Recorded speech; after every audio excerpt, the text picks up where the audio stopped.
Lamun urang nyaritakeun tentang keberadaan negara urang dipimpin ku Soeharto mah biasa bae. Hutang bisa ditutup dipimpin ku Bung Karno mah komo maju negara teh. Rarasaan urang mah teu maju padahal maju. Komo dipimpin ku Belanda mah leuwih maju. Lamun urang nyaritakeun kemajuan negara Indonesia dipimpin ku Belanda jeung ku negara urang, ku urang masing-masing kemajuan ku Belanda. Aya jalan kereta nang Belanda, nang urang mana? Jalan nembus Rodi, kerja Rodi baheula. Oh, jalan provinsi nang Belanda, nang urang mana? Malah kuari mah dijualan nang urang mah. Ayo coba. Tah, aya bendungan 12 pintu 12 sadane nang Belanda. Nu di Bandung itu bendungan nang Belanda. Kabeh ieu teh aset-aset nu aya nu di urang nu digunakeun urang nang Belanda, nu urang nang urang mana? Baheula Belanda nyieun jalan kereta, Belanda nyieun jalan, Belanda nyieun irigasi, Belanda nyieun berbagai kitu jembatan-jembatan eueuh anu songhek saeutik negara urang. Sugan gunung songhek henteu. Sugan hutan songhek henteu. Kuari urang geus naon nu dibangunkeun? Gunung Sararongek. Sararongek kuari gunung sohek, hutan sohek, laut sohek, bari can aya ieu mana bebeunanganana. Ieu keur carita perbandingan, berarti kemajuan dipimpin ku Belanda. Mata geunaheunaan keneh di zaman Belanda daripada di zaman urang kuari. Lamun deuk caritakeun maju, bebeunangan urang mana? Nyieun jalan kuari. Dari anyer penarukan nang Belanda. Di hasil urang mana hasil urang? Ayo coba jalan nu belah ditu aya dek dijual, nu belah ditu aya jalan geus dijual, digantikeun ku ari urut jalan urut irigasi ku ari jadi pabrik, lain kegedean jalan lain nambahan jalan malah jadi pabrik. Sabaraha jalan nu leungit nu dipake pabrik, ai pabrik jang kepentingan saha? Kepentingan rakyat sejenak jang itu ai jalan mah terus ka anak incu. Anyar penarukan eta teh jalan teh di zaman Belanda datang ke bapak kolot urang, bapak urang datang ke urang bisa merasakan jalan kereta Jakarta Surabaya nang Belanda, urang bisa ngarasakeun kuari hasil urang mana? Ai nagara mah moal bangkrut. Degekeun ku Celisya dongengna nagara bangkrut moal aya. Nu bangkrut mah politik. Nu bangkrut mah perekonomian. Kembalina politik jeung perekonomi ka rakyat. Nagara mau moal bangkrut. Nu mantap moal bangkrut atuh jelema titah malayar pajeg kabeh deuk bangkrut kumaha. Negara mana nu bangkrut eta mah ngomong doang negara bangkrut negara bangkrut moal aya. Setungtung aya presidenan aya kepala negaraan negara mana bae moal bangkrut nu bangkrut rakyat. Negara mau moal bangkrut ya kurang kuari malayar bae duitna ka mana ulah ditanyakeun goblok. Tama kumaha kepala negara, tama kumaha gubernur, kumaha bupati, sia mah mayar bae. Adapun ka mana-ka-manana kumaha aing, goblok meureun sia mah. Ulah ngomong, ulah nanya. Ye, pan sia mah kitu amat jadi bupatina. Ulah nanya, pokona mah sia mah mayar bae, kumaha aing ka ditu nama. Engke aing naek, ku sia pilih deui bego meureun sia. Ieu si sia teh bego aing, kabehan. Seakan-akan seperti kitu negara urang. Demokrasi apa lain wallahu a'lam. Pilih aing, mayar pajak sia ka aing. Adapun duit deuk ka mamanana ulah hayang nyaho sia kumaha aing. Ji bupati kieu urang teluh bayu. Teluh maningan ge kena bureuteu ieu beteungna ieu. Ulah kitu cek yeuna. Ieu udah bener di urang. Je APBD entah gerang sabaraha, kota sabaraha, di gubernuran sabaraha. Ieu teh pan rakyat teh bodoh teu nyahonna naon, teu nyahonna naon ieu ku teu nyahonna naonna tentrem. Naon ku teu nyahonna naon teh jadi tentrem, bupati ge tenang, kalem, biasa bae nya ge teu isieun gapangih jeung rakyat teh. Bupati salah teh teu isieun gapangih jeung rakyat, bupati bego meureun tah. Ya tuh rakyat teh ge bego ieu. Geus ieu mah bego jeung nu bego masalah, bararego kabeh. Tah kan seperti kos kitu tah. Ieu keur carita nagara kudu aya pamimpinna. Ieu nu deuk dicaritakeun ku urang.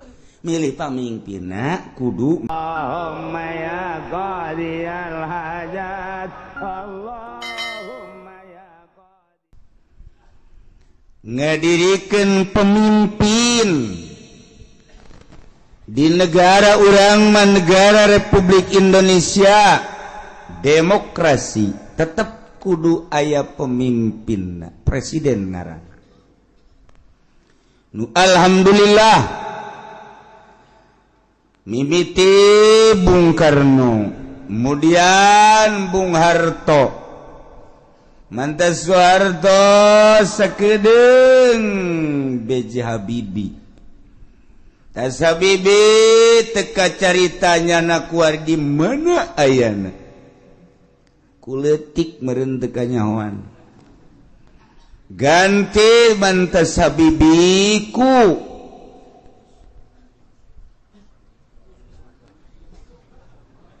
usaha Gus Dur, Megawati, kemudian atuh SBY, kuarima presiden urang, ndek kukumaha ge tetep presiden urang eta teh, dek pantes dek teu pantes, presiden urang adalah Jokowi. Kudu diakui eta presiden urang dek kukumaha ge atuh dek kumaha deui. Sakitu ge deres bisa seuri keneh artinya presiden urang eta kajeun ku kumaha ge presiden urang dirasakeun ku urang setelah ganti presiden weh dolar naik melambung perekonomian kuari keur ngarayap perpolitikan urang mun nyaho di jerona bakal sieun ngan lantaran teu nyaraho biasa bae urang nu mantak aya bagus teh urang bodoh teh jadi tenang-tenang bae urang teh ku bodoh padahal di jerona mun dideuleu ku urang aya naon sih di Indonesia lantaran kok prajurit Amerika turun ku ari aya di Bali kok Cina bercokol di urang kok aya di negara Timur Tengah nu ka urang kok aya sababara pemimpin nu asup ka negara urang aya naon di negara Indonesia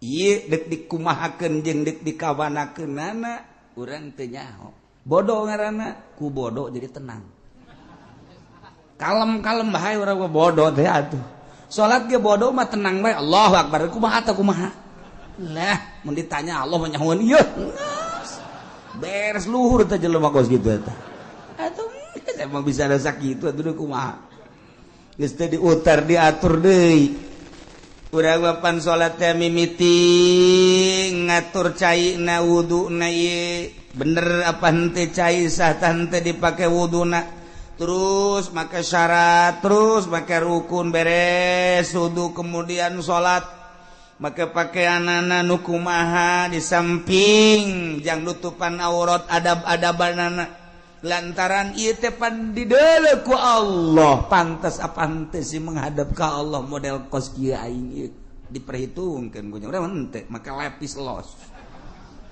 make lepis make kaos hideung pet dikatukangkeun salat Allahu Akbar beres geus. Lah cenah kiai ka Allah mah nyahoan ieu nyaho aing ge. Naon bedana sia jeung kenek nu mundurkeun mobil ieu? Teu beda tuh. Sia ngaharep ka Allah ka Allah mah teu kadeuleu ieu kumaha teh sia mah. Teu kanyahoan ieu ku teh sia mah sakitu ayana tuh kitu bae. Tapi lamun urang bisa ndeuleu make mata hate ngadenge make ceuli hate isin salat model kos kitu teh henteu mateunana adab nu eueuh ieu tah urang teu perti kunaon eta bodoh ku bodoh tenang-tenang bae biasa bae mun teu salat likum-likum beres ngarokok geus teu babacaan teh lah geus Allah mah nyaho ini nya dalil ngan eta dok Allah mah nyaho masalah bodoh jadi tenang geus di akhirat daga atuh nu bodoh ngaranna ge tenang bae kana mah di akhirat kalem bae dah mantep ngeunaheun jadi bodoh al-amila madzhabalah nu bodoh geus teu puguh nyikut Nanti tebuku jukit kumaha madhabna bae. Kadang kos urang, kos ahli sunnah, kadang kos Muhammadiyah, kadang kos Persis, kadang-kadang kos itu tuh bodoh ngaranna gitu. Eta bodoh nu kos kararitu teh. Nah ieu urang bodoh politik teh nyawana naon jeung dibobodoh kuat.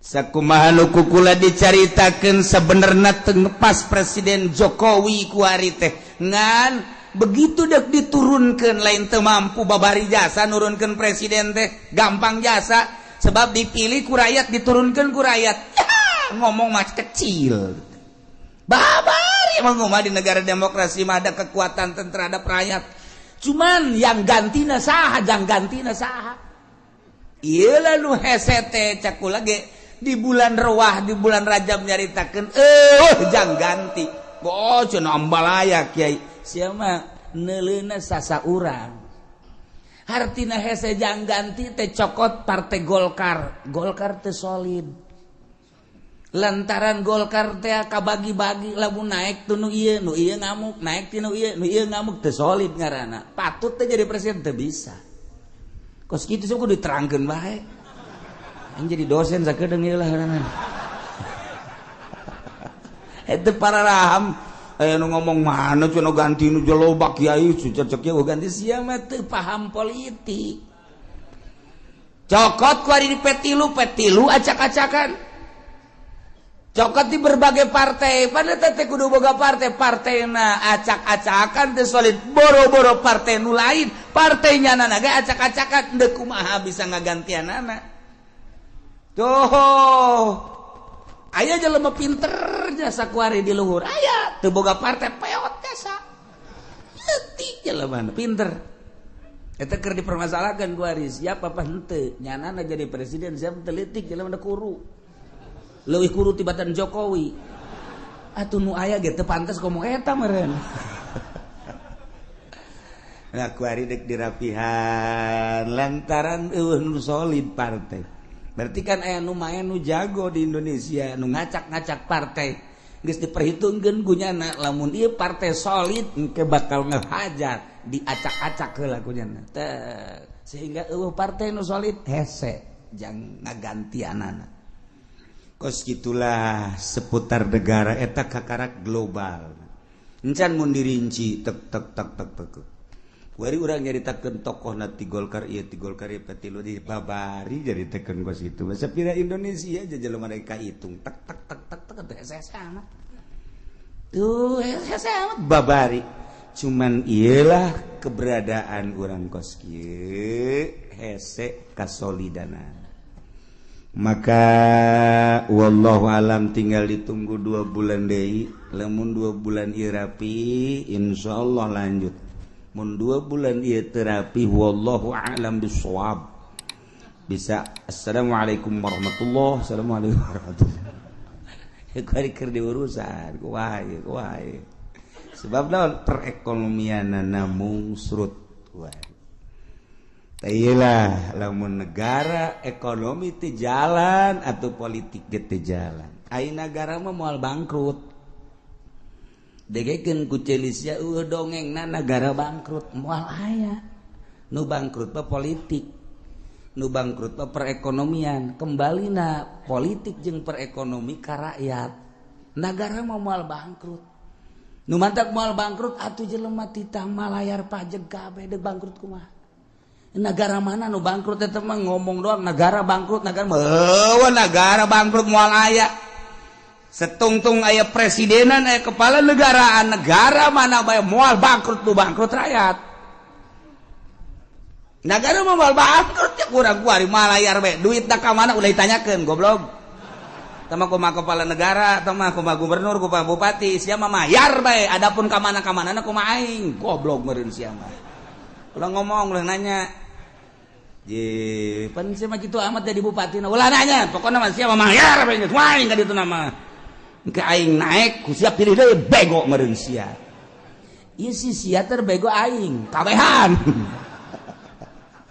seakan-akan seperti itu negara urang demokrasi apa lain wallahu a'lam pilih aing mayar pajak sia ka aing adapun duit deuk ka manana ulah hayang nyaho sia kumaha aing ji bupati kieu urang teluh bayu telu maningan ge kena bureuteu ieu beteungna ieu ulah kitu cek yeuna udah bener di urang je APBD entah gerang sabaraha kota sabaraha di gubernuran sabaraha ieu teh pan rakyat teh bodoh teu nyahoana naon ieu ku teu nyahoana naonna tentrem teu nyahoana naon ku teu nyahoana naon teh jadi tentrem bupati ge tenang kalem biasa bae ge teu isinin gapagi jeung rakyat teh bupati salah teh isinin gapagi jeung rakyat bupati bego meureun ka mah ya tuh rakyat ge bego ieu geus ieu mah bego jeung nu bego masalah bararego kabeh tah kan seperti kos kitu tah ieu keur carita nagara kudu aya pamimpinna ieu nu dicaritakeun ku urang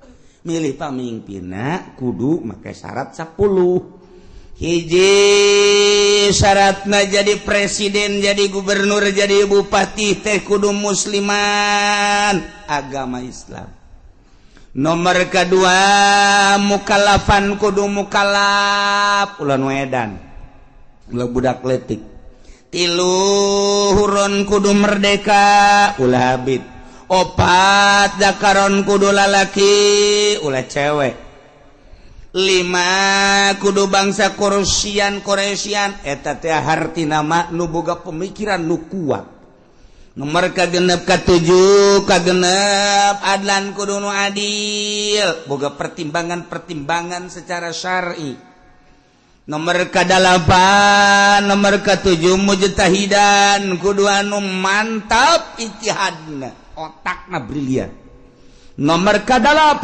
sujaan gagah jadi pemimpin mah ketika aya nu neko-neko nyana dihareup kan gagah ngaran urang jadi boga pemimpin puluh ya pleter nomor ke-9 zaroin nu ngabogaan pemikiran anu istimewa cemerlang lantaran ieu teh negara di jero negara luar biasa jelema teh lobana berbagai-bagai keayaan kehidupan manusia nu aya di negara tah kalangan elit kalangan setengah elit kalangan anu non elit rakyat jelata ieu kan beda-beda eta teh kapan di bawah naungan presiden carana kumaha jangan majukeun kelas elit carana kumaha jangan majukeun kelas tengah elit kumaha jangan majukeun rakyat eta teh kudu boga pemikiran anu cemerlang zaroin wasamin jeung kudu boga dedengean ulah torek boga presiden torek hese basorin jeung boga dedeulean wanutkin jeung boga ucapan bisa ngomong etalah syarat jadi pamimpin sahna jadi pamimpin teh nomor kahiji bil baiati di baiat yani baiatu ahlil hili wal aqdi minal ulama'i war ru'asai wa wujuhin nas dipilih jadi pamimpin teh nu milihna ahlul hilli wal aqdi ulama-ulama pemimpin-pemimpin tokoh-tokoh masyarakat nu milihna jangan maju ke negara berarti nu kudu boga wawasan kaharep dek dikumahakeun ieu negara ulah nini peot dituntun aki-aki gagah nya aya aki gagah emang ini peot aki-aki gagah aki-aki titah milih nu buta titah milih dan lain sebagainya nu gering teu nya teu boga wawasan ulama nu titah milih teh jeung ulamana lain ulama Golkar ulama bangsa disugak sogok ieu mah ulama nu boga wawasan kaharep ieu nu milih teh jang supaya engke nagara dek dikamanakeun dek dikumahakeun pemimpin-pemimpin gitu kene tokoh-tokoh masyarakat hasilna karak engke saha anu terpilih jadilah presiden di beat dipilih ku urang kabehan nomor kedua jadi pemimpin teh bistikhlafil imami ku dijadikeun khalifah ku seorang imam seorang presiden ngajadikeun khalifah lantaran nyana geus kolot daya pikir geus kurang nyana nyiapkeun jang pamimpinna nu geus digodog ku nyana geus dipersiapkeun jang mimpin negara dikamasankeun ka para tokoh tanya tentang politik tanya tentang ekonomi jeung budaya coba ge nyana geus mempersiapkeun ieu lah tokohna saksian ku para tokoh di urang memereun di parlemen nah ieu lah ku kula dipersiapkeun maka saat ieu kula ngalimpahkeun kawadagan kula wah naon kitu ngaranna jabatan kula terhadap seseorang nu ku kula dipercaya ieu lah makanya mundur ieu naik atawa nyana wasiat mun kula paeh ulah kasasaha jabatan teh ieu bae sipulan Sayyidina Abu Bakar Siddiq radhiyallahu anhu nyana geus wasiat kula maot pemimpin ulah sasaha deui ialah Umar bin Khattab geus ketika Sayyidina Abu Bakar Siddiq maot geus teh kudu hese deui langsung Sayyidina Umar naik nomor kedua nomor katilu ieu nu ku urang keur dibahas wa bistila'i jami syuruti sah jadi presiden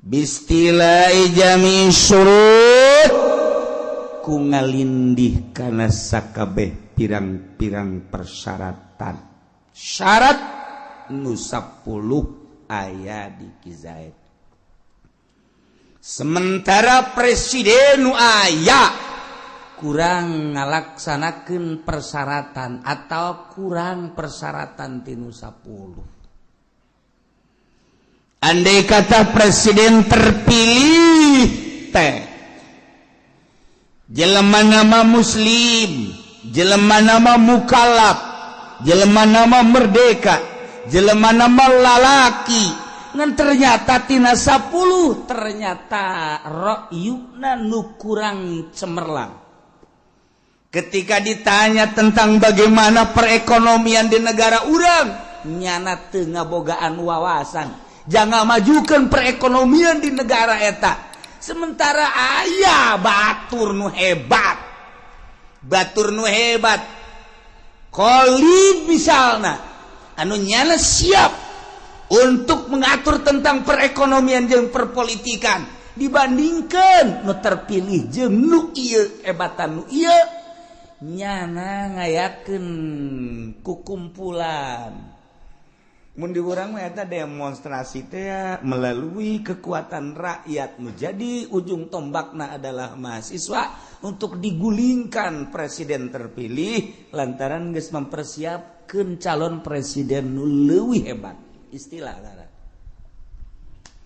ulah digulingkeun mah digulingkeun tapi calon presidennya can aya engke keberantakan negara menang negara teh anu mantak teu meunang dipimpin ku budak leutik lantaran budak leutik mah teu bisa mempersatukeun bangsa boro-boro jang batur pugunyana ge encan bisa ngisang-ngisang acan budak leutik teu meunang mimpin negara nomor kedua cewek wanita teu meunang mimpin negara lantaran lamun dipimpin ku awewe pan bisa dengan menyeng doang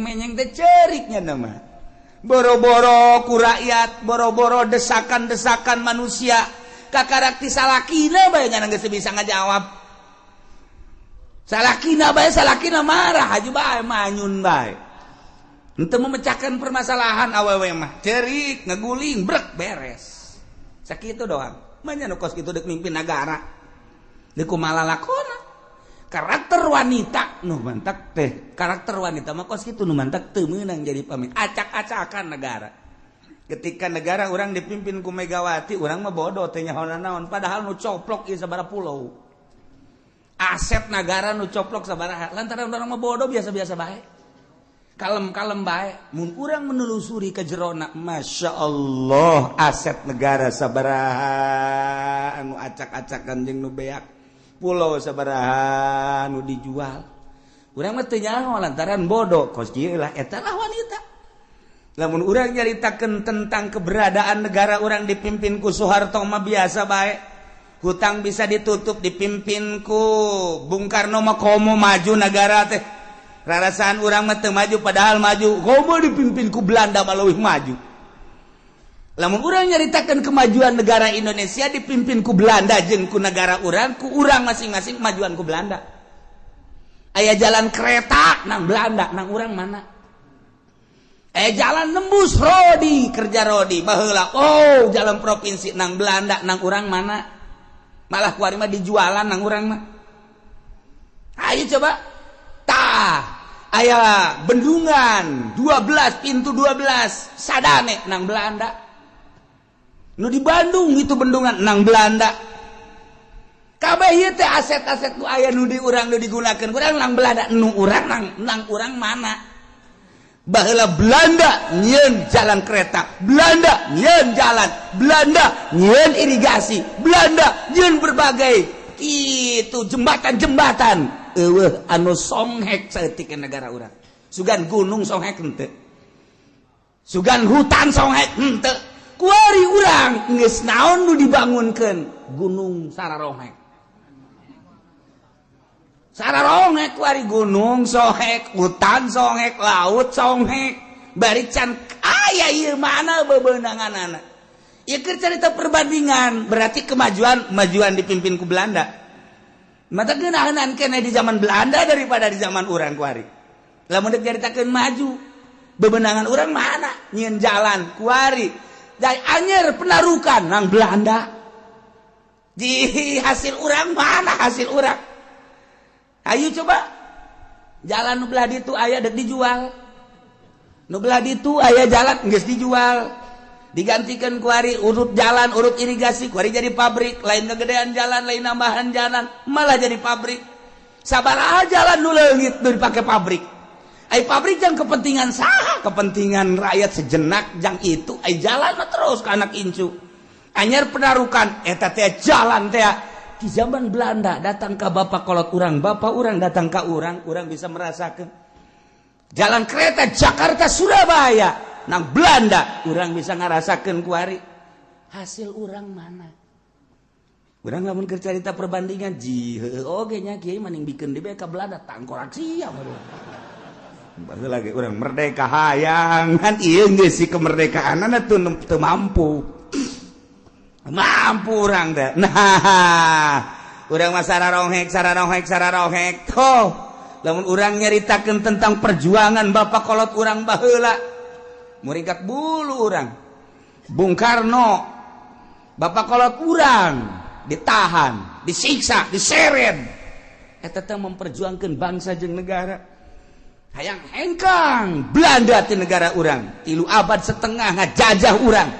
Supaya leuit jana urang teh terus berjuang saya aya babur runcing golok geus lain golok seukeut golok tarang hawu maka berjuang di negara urang teh demi bangsa jeung negara supaya anak urang geus bang urang kos kieu supaya anak urang kan kitu ngaromongna ge anak incu urang supaya ngeunaheun nyana memperjuangkeun. Coba ya ketika Bung Karno tangkap ku Belanda jeung Ki Ahmad bawa ke digu langsung diasupkeun ke penjara. Sapoe, 2 poe, 3 poe. Paneta di penjara teh mah Belanda mah lain maksud menjarakeun dek dibunuh dengan tidak diberi makan dan minum. 3 poe geus leuleus. Ngomongkan Bung Karno ke Ki Ahmad, Kiai rasanya kita mati ini di sini. Tidak usah ngomong begitu cek Ki Ahmad. Mati urusan Allah. Tidak mati.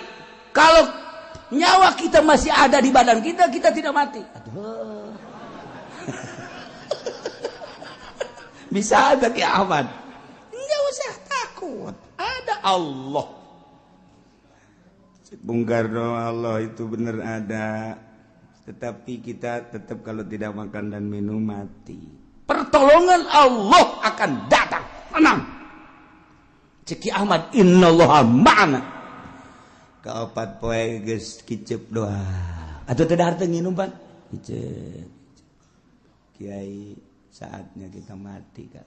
Tidak. Ceki Ahmad, tetap hidup kita. Hidup bagaimana? Nggak makan, nggak minum. Belanda datang ke jero dibuka lawang, blok seserian. Sekarang kau mati di dalam penjara. Sekarang kau tidak akan bisa melanjutkan hidup. Geus teu bisa nanaon kieu. Seserian Belanda. Digebrukeun deui lawang. Di jero geus kararieu bae. Cek Ahmad, Bung Karno, pertolongan Allah akan datang ketika kita sudah tidak berdaya. Kita sekarang sudah tidak berdaya, cek Bung Karno. Mana pertolongan Allah? Itu kamu masih bisa ngomong, itu daya kamu. Oh iya ya. Baheula bae eta memperjuangkan negara datang ke kitu coba. Kalau masih bisa ngomong berarti masih ada daya dan kekuatan. Ketika kita sudah tidak bisa apa-apa, baru pertolongan Allah datang. Kali mau poe geus bisa nanaon. Kararieu bae. Mencak urang mau anak pertolongan Allah sebentar lagi. Ketika kita belum pasrah 100% kepada Allah, Allah tidak akan menurunkan pertolongan. Pasrahkanlah diri kita 100% kepada Allah. Jangan ada perasaan, kekuatan, daya di diri kita. Semuanya milik Allah. Ceki Ahmad kan gitu. Pasrahkan semua kepada Allah. Nanti pertolongan Allah datang. Bung Karno geus kieu bae. Mesti ngomongnya. Mesti harta nginum. Kunaon ka sore jol bae jelema datang mawa sangu. Lewat erang-erang tah di penjara teh pan aya nu bolong sagede-gede di luhur. Lobang angin. Asup ka dinya set, bluk. Mawa sangu dahar di jero. Ayo kita makan. Ini pertolongan Allah. Dah. Bung Karno ge bingung di liwat mana jelema ieu. Di lawang dikunci bisa mawa sangu segala rupa ieu. Wow, segala geus beres dahar, aya sambal segala geus di jero geus. Insyaallah wahara jasa. Beres datang ke kobok set sasalaman, naik deui lewat eta deui lubang angin set keluar. Bung Karno teu ngomong. Eta saha teu ngomongnya. Jeung nang nita saha teu ngomong. Dek ngomong ka Ki Ahmad besi salahnya. Secara kanan bae di jero. Kiamat teh ada kiai ulah apa. Kita sok ngaji mingguan di dieu. Ngajina hikam teh. Ya Allah ya Rabbi. Geus rada aya tanaga teh poe eta. Isuk datang deui lewat eta didelegeun bae ku Bung Karno. Set datang deui. Duhar mantep. Pohara jasa. Nah, hari ke-6, hari ke-7 mah datang deui. Ka-8 tetep nanya Bung Karno. Siapa sih? Jangan tanya. Tuh bener bae ceknya. Aing carekan deh. Teu beunang nanya saat-saat kos kitu teu beunang nanya pertolongan Allah. Nanti setelah kita keluar baru saya jelaskan. Masya Allah. Tak eta teh bisa datang lewat eta kan jelema kiai. Datang ngosang. Hari ke-8 ke-9 Belanda mawa kitu tempat mayitnya naon Kurung Batang dianggap paeh kan dianggap paeh kok jangan mau Kurung Batang buka begitu buka blek nyara kerkarari ada apa cak Belanda ini bukan orang tutup lagi sudah tutup Belanda ge nah itu geus dianggap paeh atuh hirup kayak gagah jasa tuh tutup sekian bukan orang ini. Nah, seserian dia ada di jero. Duaan bae. Oh, Belanda sieun cenah ka urang cek Ahmad teh. Padahal urang ge sieun kayana cek. Negara. Udah jadi pemimpin negara pohara jasa digencet kapan didigul teh. Tapi kan meleset jelemana blek ka Jakarta nu digencet nama hanya tangkal cau. Coba itu bisa kos gitu. Nah, setelah diperiksa di bredel, kieu. Dipaehan. Disiapkeun tadi mah Kurung Batang, kuari mah stem. Disiapkeun. begitu asup ka dia langsung tembak bae geus Belanda. Orang jelemana milu keluar jalan nu tadi. Set berangkat kabeh. Belanda kaget. Kemana dia? Kemana? Bingung Belanda. Yang bisa keluar lewat lubang itu bukan orang, setan. Belanda. Deui keur kacaritakeun. Nah eta zaman baheula memperjuangkan bangsa jeung negara datang ka kos kitu. Nah iya keur carita eta lewat dinya jaba anu ngiriman sangu jabanya ada keluar lewat dinya kok bisa karar itu hasil tapa dek mimpin negara teh tapa heula lamun patilasan Bung Karno di Jawa Timur patilasan Bung Karno di Bogor patilasan Bung Karno tuh di Bekasi patilasan Bung Karno tuh di itu di mana kitu di Ciherang patilasan Bung Karno di dia di Banten tapa Bung Karno mun urang nyaritakeun Padang aya patilasan Bung Karno urang nyaritakeun Aceh aya patilasan Bung Karno etalah endek mimpin sebuah negara tapa heula tah dipimpin ku jelema nu tapakan ngeunaheun urangna sebab naon beraninya ngeunaheun adapun kadituna urusan jabatan dan lain-lain sebagainya eta mah geus macem-macem geus kaditu tapi eta lain lalagaan bisa asup kadinya eta si kiai saha nu asup ka lawang eta tah ka naon gara-gara lubang angin moal sangu set kiai urang Tangerang kiai datang ka dia set beres dah mah dibejakeun kiai moal udah bejakeun terus jadi gali ke kuburanana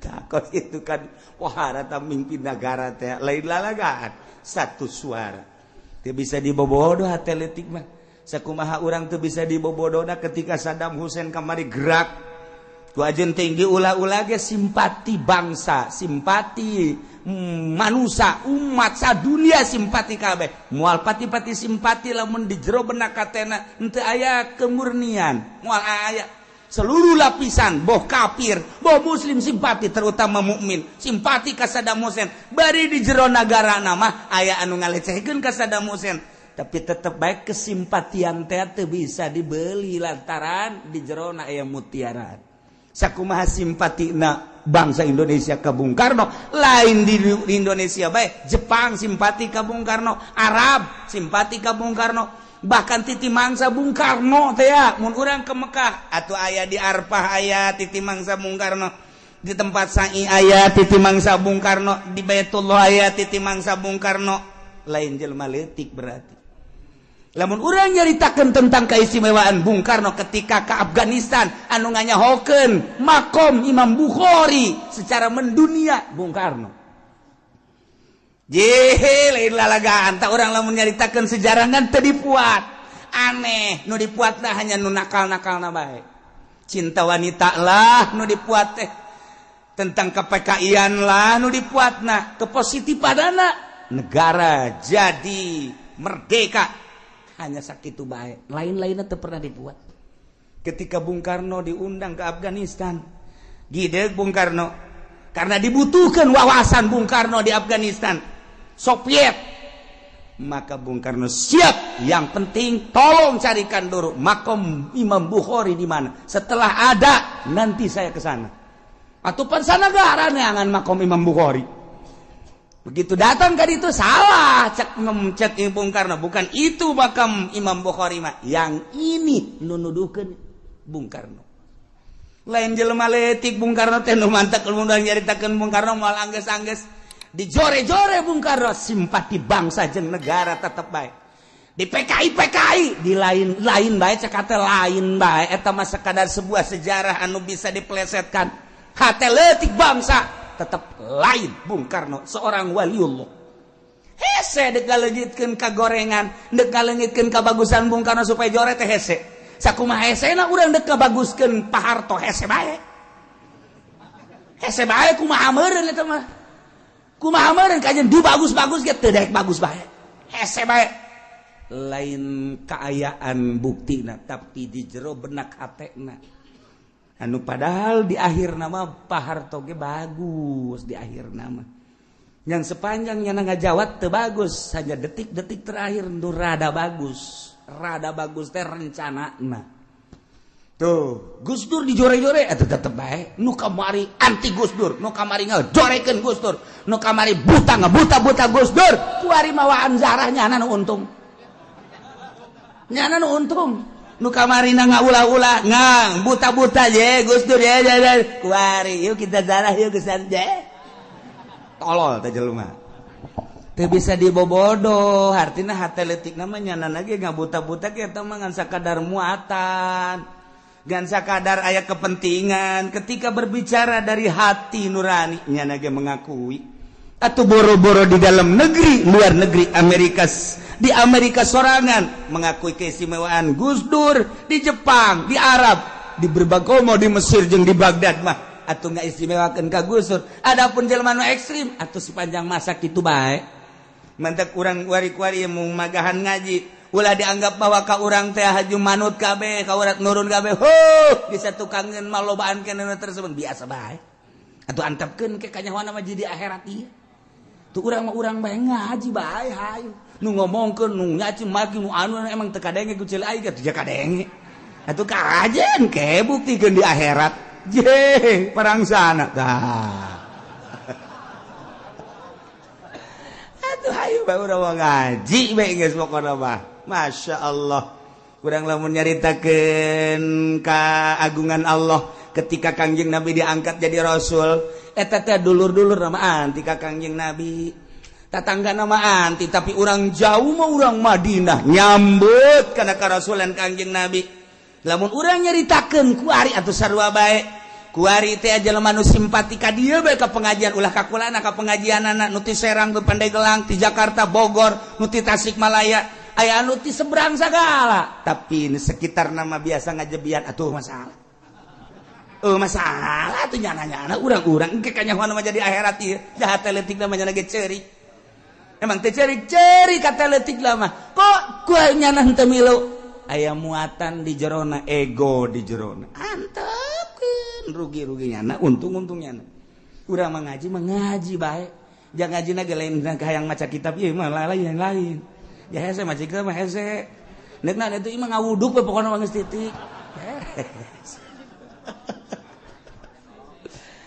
tapi lain eta ngaji teh neangan file maca mah bisa kadang nyurah bisa itu kene nu teu bisa ngaca kitab lah ngadengekeun bae nu dibutuhkeun mah lain eta naon ieu nur ilahi nu nyulusup ka jero dada nu teu bisa dikasab ku urang salat bae kadang teu bisa aya nur ilahi urang teh zikir bae kadang nur ilahi mah teu beunang tetapi ku ngaji babarengan jeung jelema loba di dinya aya wali di dinya aya malaikat anu bawa nur ilahi gimana cenah walina ulah yang nyahos nya mah bisa mah ngaji ngawuduk balik geus aya eta nu mahal mah mantek cek kamari cek Habib Lutfi kadang-kadang Nur Ilahi itu datang lagi ngurutin guru di situ ada Nur Ilahi kadang-kadang lagi ngehadam ke guru kadang-kadang lagi silaturahim ke guru kadang-kadang lagi ikut ngaji jadi kita sholat kita zikir mah kadang-kadang sulit tapi ikut berjamaah dengan dia seselaman dengan dia tiba-tiba ada Nur Ilahi emang kos gitu Nur Ilahi mah rahasia Allah dibikeun aku Allah ndudik dibikeun ka hamba Allah dirahasiakeun ku Gusti Allah eta nu mahalna ketika urang anti cilaka ujian eta lah hijab nah nu dibutuhkeun teh nur ilahi mah engkena urang tas ngaji kok jadi tentrem nur ilahi urang ngaji coba di pendopo jeung kiai carita politik carita ekonomi hebat jasa datang ka imah puyeng lain lalagaan puyeng tapi ketika orang datang ka dieu tak atawa ka pengajian nu lain beban naon leh pokona mah kiai aing mah teu hayang wauh jeung kiai nu penting mah aing mah jeung tukang sate beh heula wauh masalah wauhan kana jeung si eta daripada jeung kiai masalah datang ka imah tentrem amat nu matak tentrem meuli satena 2 bungkus Pak kalem mahal katentreman eta lah nu mahal salat jadi meningkat, salat tambah khusyuk, emang ngahusukeun kubah di khusyuk kurang mal bisa aja khusyuk mah pamere Allah. Ketika orang nyampur jeung nu bisa khusyuk kadang khusyuk aya. Ketika orang nyampur jeung ahli makrifat urang aya faed ngaranna luluberan ti ahlina nyurup ka urang eta nu mahalna. Jeuh tuh ngaji nama jahara rese emang kumaha gitu ngaji. Urang ngaji di pondok 15 tahun 20 tahun gitu bisa-bisa tuh komo mingguan. Bisa naon tuh ngaji kos gitu. Parang sana bebari meureun ngaji. Tapi tak nurut ilahi mah kos kumaha barang ngaji tak Masya Allah horenganan kreditan tehara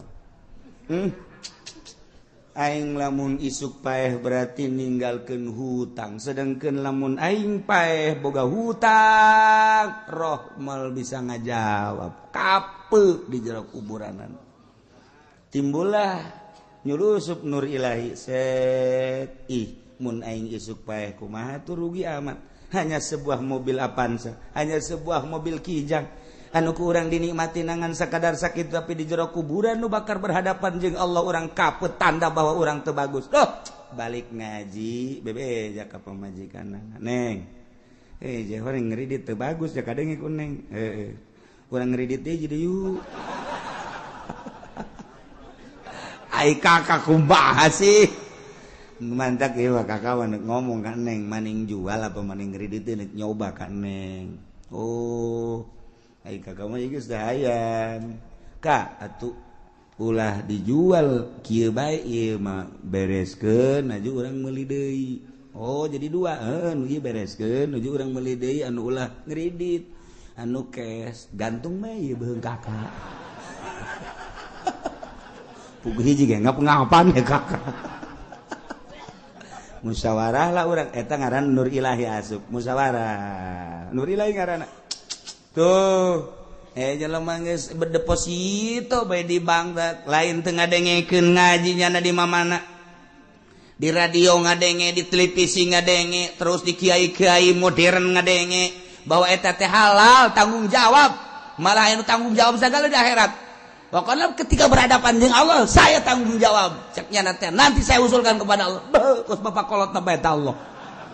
Pohara jasa. Tanya na bagi kuat pak. Boleh. Can aya Nur Ilahi ketika nyana ngaji, merenung. Atuh gagah Nur Ilahi memang kumaha gitu. Sejuta kali gurunya nang geus tiditu asup ka jero hate. Nang Allah kan Nur Ilahi mah. Buah ieu nu bener mah. Asana salah aing deposito si itu kurang kumaha ngadalil jeung asana teu beres didongkrak ku Nur Ilahi gagah Nur Ilahi mah kajeun ku kumaha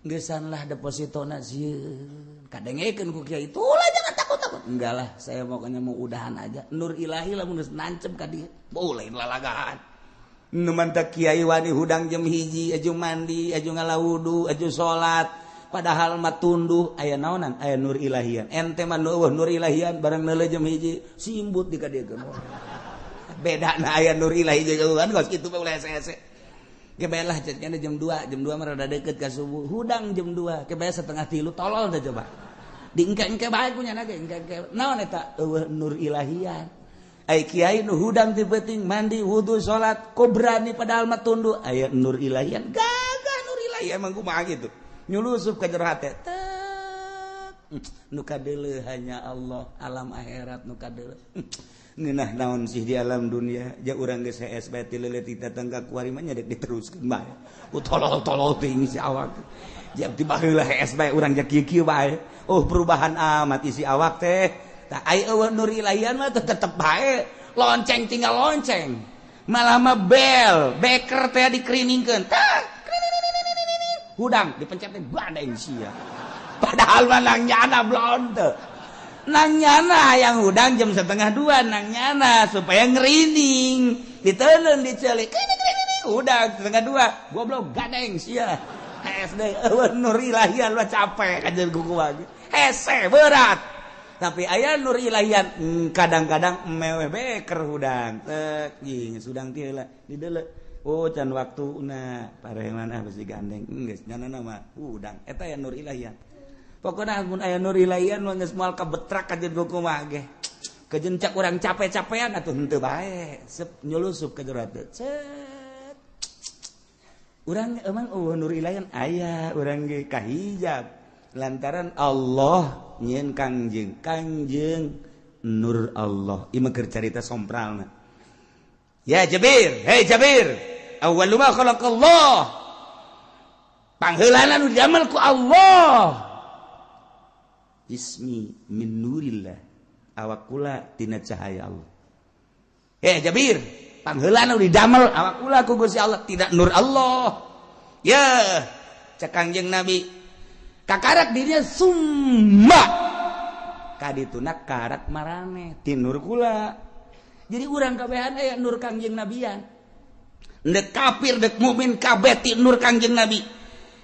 Jadi aya nur Kangjeng Nabian awak urang teh ngan urang teh bisa ngabongkar nurna kahijab ku poswan kahijab ku sekupi kahijab ku pendopo kahijab ku gubernur kahijab ku cinta-cinta jabatan dunia etalah nu ngahijab nur Kangjeng Nabi urang matak etalah nu ku urang dek disingkapkeun melalui sorangan hese ku ngaji kadang kasingkap tet nyingkap teh apa aya nu nyingkap ngahaja awe ge aya nu kasingkap ku angin teh urang neuleuh we kasingkap jadi urang neuleuh kan beunta urang ge sarua bae nah aya anu emang nyana nyingkapkeun sorangan beda deui tah ieu mah ku angin mah urang ge asana betah urang ge malah mun bisa mangahadorotan angin sing gede gitu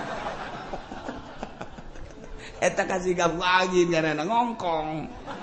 Iya ge sarua ya ketika orang ngaji guru mah kadang nyampaikeun Allah anu mere nyingkapkeun zat jaheueusakan Allah kadeuleu sakan akhirat kadeuleu mahal eta keluar bae kadeuleu Allah set neuleuh bae awewe katutup deui barang neuleuh jahe eueuh teh nu tadi teh eta indahan nanya jahe kemana pulangnya ke Cikupa saya ke Cikupa iya saya sendiri bonceng mantas ngaji ngabonceng jahe nur ilahi kemana itu nur ilahi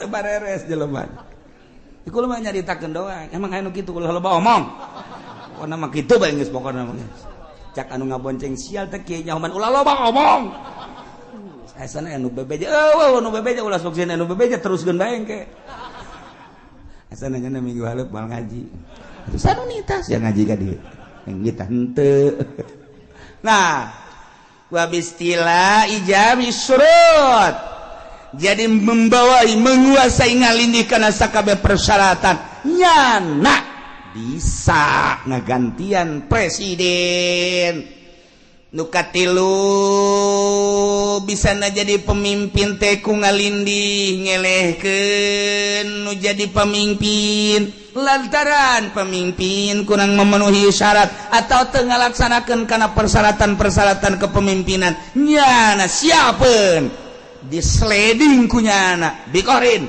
melalui kekerasan kekuatan demo berarti gulabah ba'da mautil imam atau sabada paeh langsung nyana berdiri atau melalui kekuatan tadi demo disiapkeun nyana lamun urusan demo kuari Mesir teu beres-beres kepemimpinan teh perebut kepemimpinan sebenarnya mah Mesir mah ahli sunnah wal jamaah hebat kok bisa perebut di jero nama lain perebut nu katumpangan ku Amerika nu perebut masyarakat resep ka pemimpin itu kudu caritakeun ku kula ngaranna ieu ditumpangan ku Amerika titangalindih sementara masyarakat anti ka Amerika salilana kitu bae atuh pilihan masyarakat elehkeun deui ku ieu mah dimodalan ku Amerika gulingkeun deui ya pemimpin ieu masyarakat teu resep kanu ieu nyieun deui pamimpin gulingkeun deui datang ka kuari teu anggeus-anggeus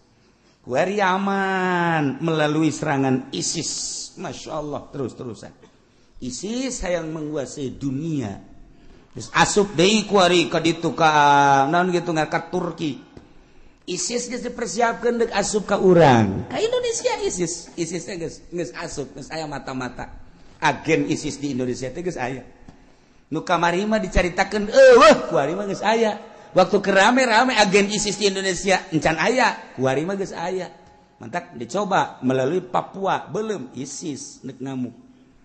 mentak tenang ditentremkeun bangsa Indonesia kiaina habibna kabeh nanti dulu sebab naon sekedar orang membalas gampang sebab orang mayoritas gereja nu aya di orang beleuman ku orang gampang jeung jelema-jelemana belum menang orang mayoritas Islam mah tapi lain eta bendera nu diacungkeunna di Papua deuleuh heula apakah bendera Katolik apa bendera Kristen apa bendera Yahudi deuleuh sebab aya nu ngacungkeun bendera di dinya lah kekhawatiran mentok turun kabeh penggede Indonesia langsung datang ke Papua tenang di urang ditenangkeun sebab naon terselidiki di urang geus aya agen ISIS mentak di urang melalui Syiah melalui Wahabi meledek diadu-adukeun udah kalem bae urang tenang Indonesia mentak cek ulah ge teu mudah terpancing tenang tentrem lamun di luar negeri ieu geus kalut di urang teu kalem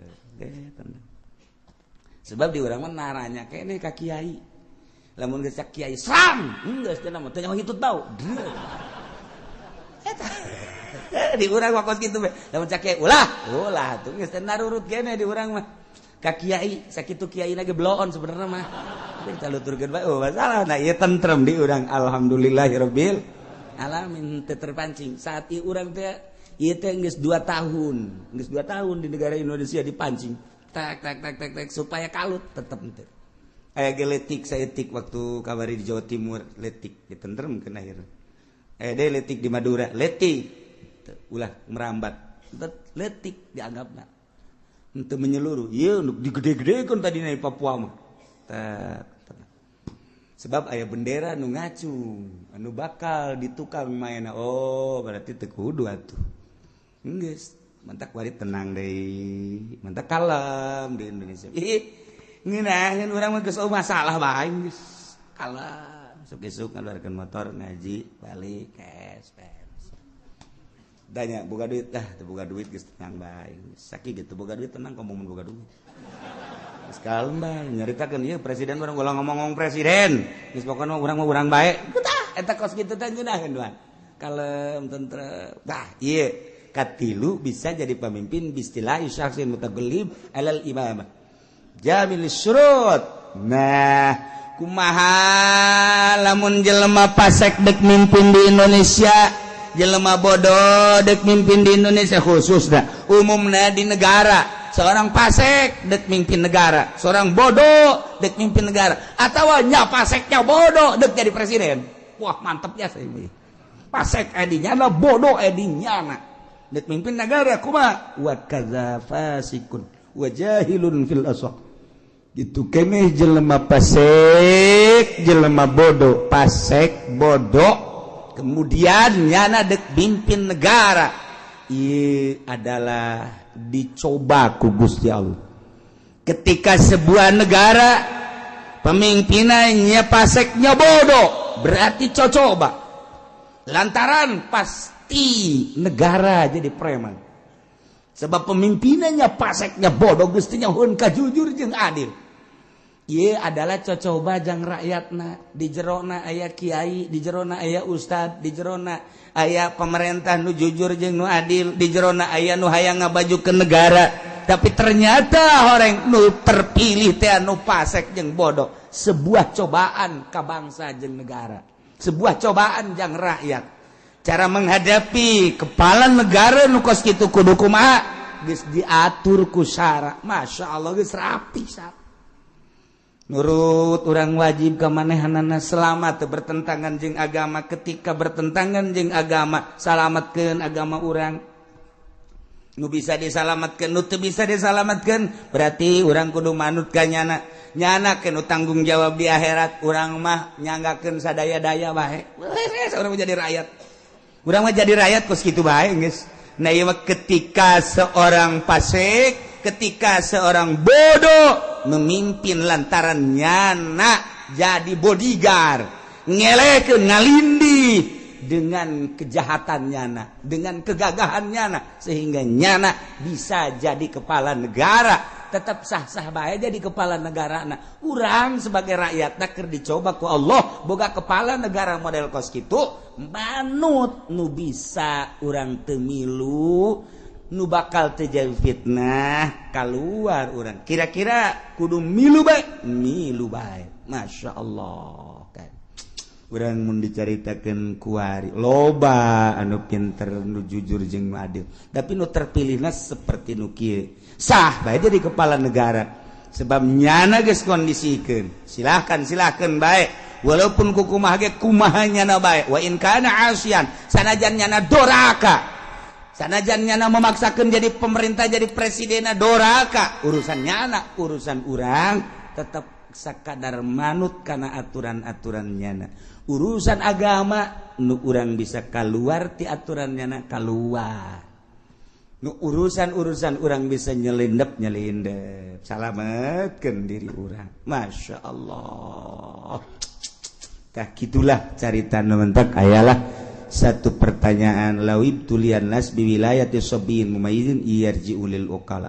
aw imra'atin lamun dicoba di negara pemimpinna ieu budak leutik atawa nu pasek saperti tadi nu bodoh cara tadi atawa awewe hal yang putu tasarruf apakah lulus tasarrufna tasarruf anu nu bertalian jeung syara nyana teu peduli urang kudu nyalametkeun diri urang ketika urusan kenegaraan urang kudu nuturkeun nyana mun bisa segera kudu diganti fihi waqfah kuduna eta teh segera dikondisikeun tetapi lamun teu dikondisikeun urang menyalametkeun urang bae mentak cak abah teh mah baheula geus deuk kumaha ge urang bisa salat keneh dengan tentrem urang bae urang puasa dengan tenang urang bae urang ayeuna mah bisa puasa dengan tenang urang bae adapun nyana boga urusan nyana sabodo teuing nu penting mah urusan urang bae salat puasa zakat urang urusan ku urang nyana mah teu milu urusan geus diurusan ku urang ternyata di urang masih aman keneh alhamdulillah walaupun aya tumpangan-tumpangan tapi tetep bae urang mah masih kitu urusan agama dicekel ku masing-masing pemimpinna sakege geus alhamdulillahirabbil alamin urang lamun teu nyaritakeun tentang kondisi di luhur urang mun nyaritakeun kondisi di luhur ngeri aya sababaraha sektor nu kudu diomean ku urang lantaran kahareupna cilaka geus dipuatan boro-boro di sektor politik di sektor organisasi bae geus dipuatan ku jelema-jelema nu ulah maju Islam ulah maju ahli sunnah wal jamaah nah ieu urang dibaca sababaraha sektor di luhur teh geus aya ti dieu aya jadi urang gerak kumaha ge hese urang mun nyaritakeun gos kitu kakarak pusing mun nyaritakeun urang di handap mah kieu pusing naon biasa bae geus urang mun nyaritakeun di luhur berarti urang deuk berjuang kumaha caritana pasti kudu neangan jelema-jelema ngaleungitkeun si eta iyalah anu nyieun pusing di Indonesia nu mentak lamun jelema nu paham kuari pusing kuari nu paham kuari pusing duh di kumaha ieu kahareupna berarti berjuangnya terus 5-10 tahun bakal berubah kahareupna mantap kuari mulayan endek rada dirobah saeutik kumaha carana walaupun ieu di sektor-sektor teh geus aya jelema-jelema anu bakal ngahalangan kana lanjutna ahli sunnah wal jamaah eta mah teori adapun kaditu nama kumaha Gusti Allah Subhanahu wa taala urang sekedar rencana tapi eta teh patut kudu diaji sakumaha rencana presiden urang tina tahun awal ieu adalah swasembada bakalna pertanian hendak dimajukeun ku Jokowi Allah lain pilihanana dipanaskeun sia ku aing cakap deuk wah ngomong naon cobanya ayo kolektor geus disiap-siapkeun dan lain sebagainya nu terjadi telak nu aya itu urusan urang rencana Allah anu memutuskeun nyanggakeun sadaya-daya sabada Allah ngajelaskeun negara-negara nu Allah nyiksa ka negara tersebut kulantaran kaum-kaum teu percaya ka para rasul-rasul nu diutus ku Gusti Allah ketika bangkawarah kaum hiji negara anu diajakan ku rasulna yakni utusan Allah tetep nyana teu percaya ujungna disiksa ku Gusti Allah. Eta teh lain sakadar jang nagara eta hungkul, eta teh ngarupakeun hiji ibrah hiji contoh, hiji barometer jang umat-umat nu selanjutna. Umat anu selanjutna model urang kuari ngajadi umat akhir zaman yakni umat Kangjeng Nabi urang Kangjeng Nabi Muhammad sallallahu alaihi wasallam teu menutup kemungkinan ketika urang teu percaya ka rasul urang atawa teu nurut kana aturan-aturan rasul urang, Allah tetap bakal nyiksa sakumaha kaum-kaum nu baraheun. Entek ieu ayatna. Awalam yahdi lil ladzina yaritsunal ard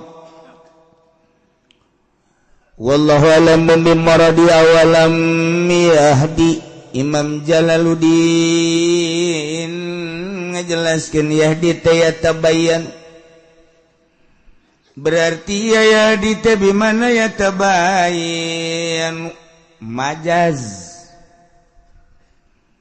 antaran gadieuna cek Imam Jalal teh di mutadikeun ku lam yahdi lil ladzina hiji-hijina kalimah teh aya anu lazim aya anu mutadi teh kadituna anu satrop-tropna aya tropan-tropanana aya anu dimutadikeun ku ila aya nu ku lam aya anu dimutadikeun ku fi aya nu ku ala. Nah eta kalimat-kalimat teh teu meunang sambarangan kalanjutanana. Oh lu bantak ngaji teh lain sambarangan.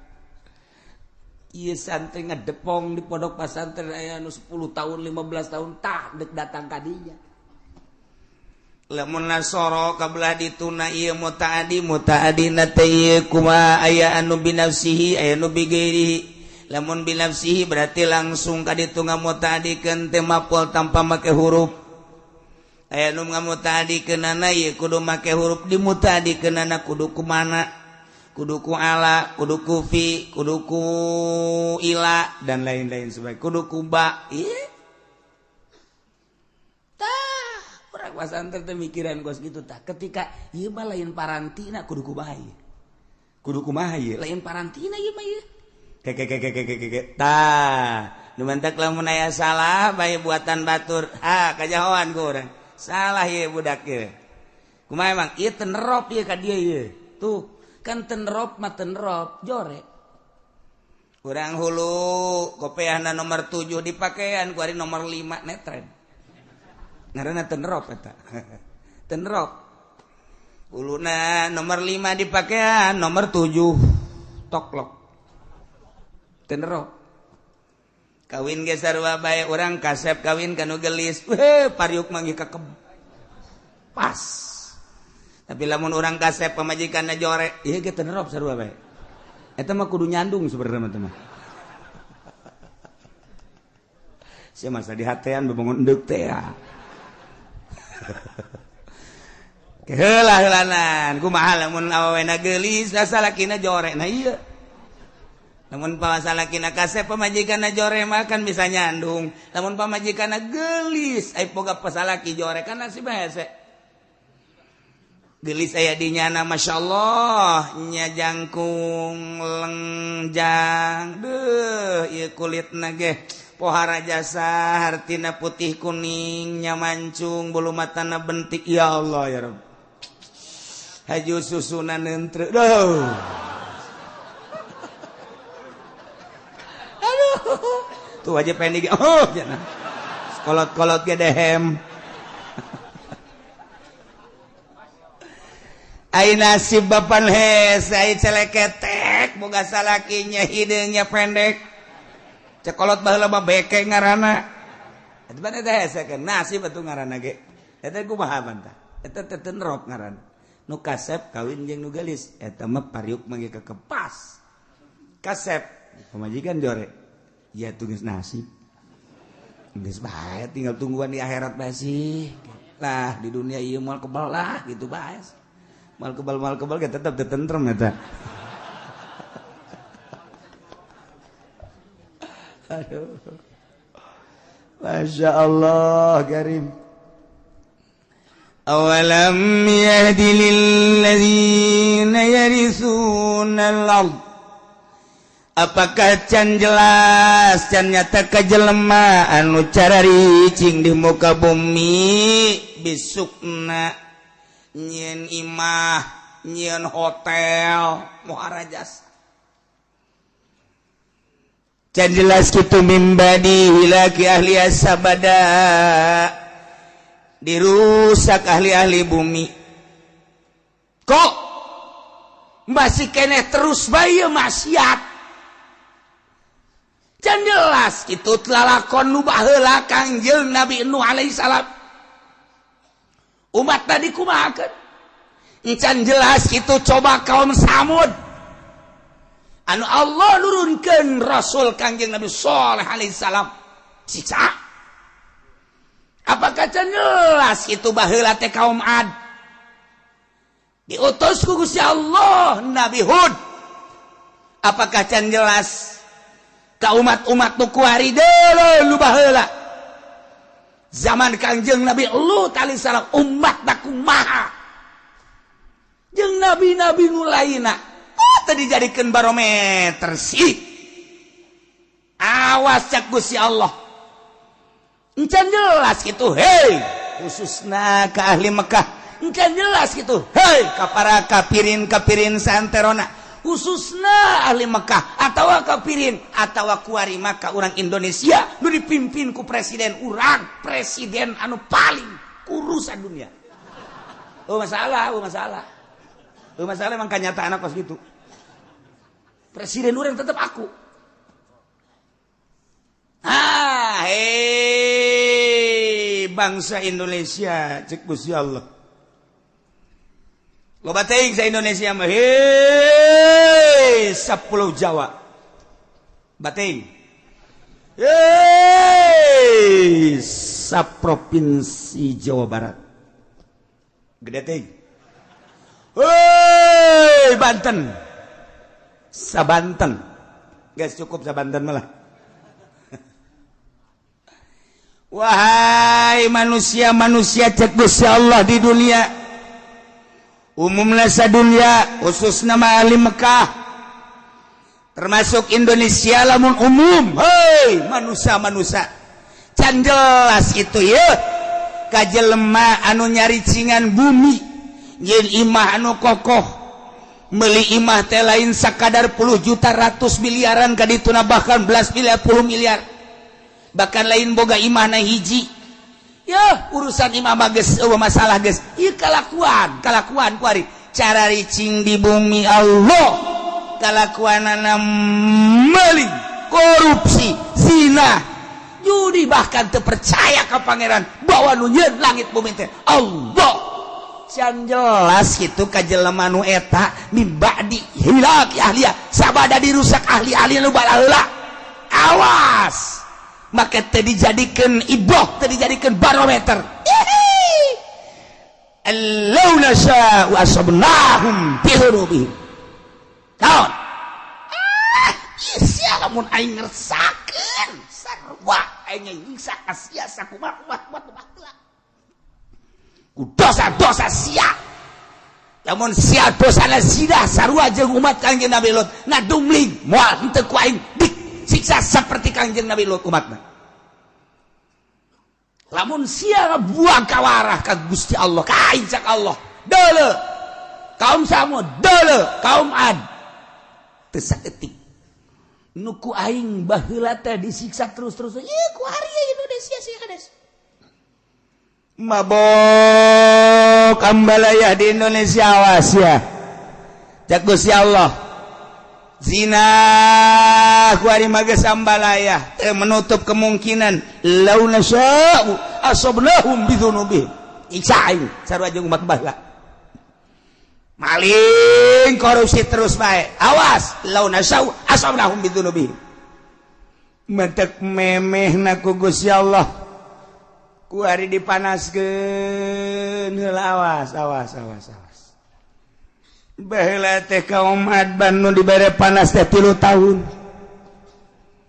teu hujan 3 tahun bayangkeun 3 tahun teu hujan hese ka dieu ka ditu tatangkalan geus tandus 3 tahun atuh hujan batla luar biasa turun rasul diturunkeun ku Gusti Allah Kangjeng Nabi Hud alaihissalam dakwah bejakeun Hud ka umat lamun hayang subur mahmur lah jinawi percaya na ulah ka batu nyembah na ulah ka makhluk coba kaing gitu bejakeun dakwah Kangjeng Nabi Hud terus-terusan dilelewe ku umatna terus bae dilelewe saeutik pisan mu iman ka Kangjeng Nabi Hud wanas makin menjadi-jadi diutus salah seorang ka Baitullah datang ka ditu ka Baitullah nu kamari didongengkeun teh ayalah kiriman teh mega mendung wah bararungah majar teh bakal hujan ternyata angin ngeglebuk angin muter sabada Kangjeng Nabi Hud jeung pengikutna titah keluar eta kapan siksa cek Allah tuh jadikeun barometer awas di Indonesia geus sabaraha bulan urang dibere panas hujan di mana-mana guludugan jeung kilatan samarukna hujan bener beureun geus diitung ku ari di nagara geus beak sabaraha puluh miliar ieu ganyeun hujan teh nyararaho urang mah asal hujan seuri padahal mah ieu teh geus ditotal sabaraha miliar beakna lamun teu dihujankeun urang teh ku ari panasna ambual pohara luar menyengat cirina cek ahli palak mah angin heula kilat teh guludug teh ieu mah hujan kilat angin sabarukan kumaha awas lamun nang tangan ka Gusti Allah bisa jadi berkepanjangan ieu panas Tangerang geus kekurangan cai pasokan air anu bakal ka Jakarta teh anu geus ka Jakarta ditutup lantaran untuk wilayah Tangerang ge kekurangan Serang geus kekurangan cai ku ari mah kamari ieu rong Purwakarta di Purwakarta geus batela kurang cai Karawang ge lamun teu ngandalkeun Jatiluhur mah geus eueuh cai Allah maha kawasan ke kumaha meureun ke sanajan aya Jatiluhur wallahu alam ngan tetep bae urang ngadoa mah tetep ngadoa bae ngan ieu disiksa mah babari jasa teu puguh teu karu sadane macet siksa teh Allah da kumaha coba ayo terus urang ka Jawa Tengah ka ditu kurang moga informasi di Yogyakarta geus parah jasa eueuh cai tapi ieu urang masih kene leha-leha kene zina nu mabok pemerintah korupsi terus bae nang tangan Allah awas berkepanjangan ieu keur ditegor ku Gusti Allah awas mentak lobakeun lah istighfar ka Gusti Allah subhanahu wa taala awalam yahdi apakah can jelas lilladzina yarithuna al-ardo ka jelema nu nyicingan bumi ieu nu mantak Gusti Allah teh make bahasana yarithunal ardo make yarisu matina warasa yarisu eta makan ngawaris aya ngawaris mah berarti kapan aya nu diwaris lamun bapa ngawariskeun ka anak aya anak eueuh anak mah meureunanan ka incu lamun incu eueuh anak eueuh aya meureun dulurna mamang teh uwa teh nah eta ngaranna ngawaris ieu ge ku bangkawara amat sia cicing di alam dunia na nangieun Allah sia ngawaris ka umat nu baheula zina sia ge kunaon zina deui bae nu baheula mabok sia kuari kunaon mabok nu baheula maling sia kuari kunaon maling mantap make bahasana yarisunal ardo pohara lamun dibongkar sakalimat na Al-Qur'an urang mangkat bulu dikiekeun dikitukeun urang mah ieu macaanna bae ge kuari ge sararese ngadengikeun ge cangkeul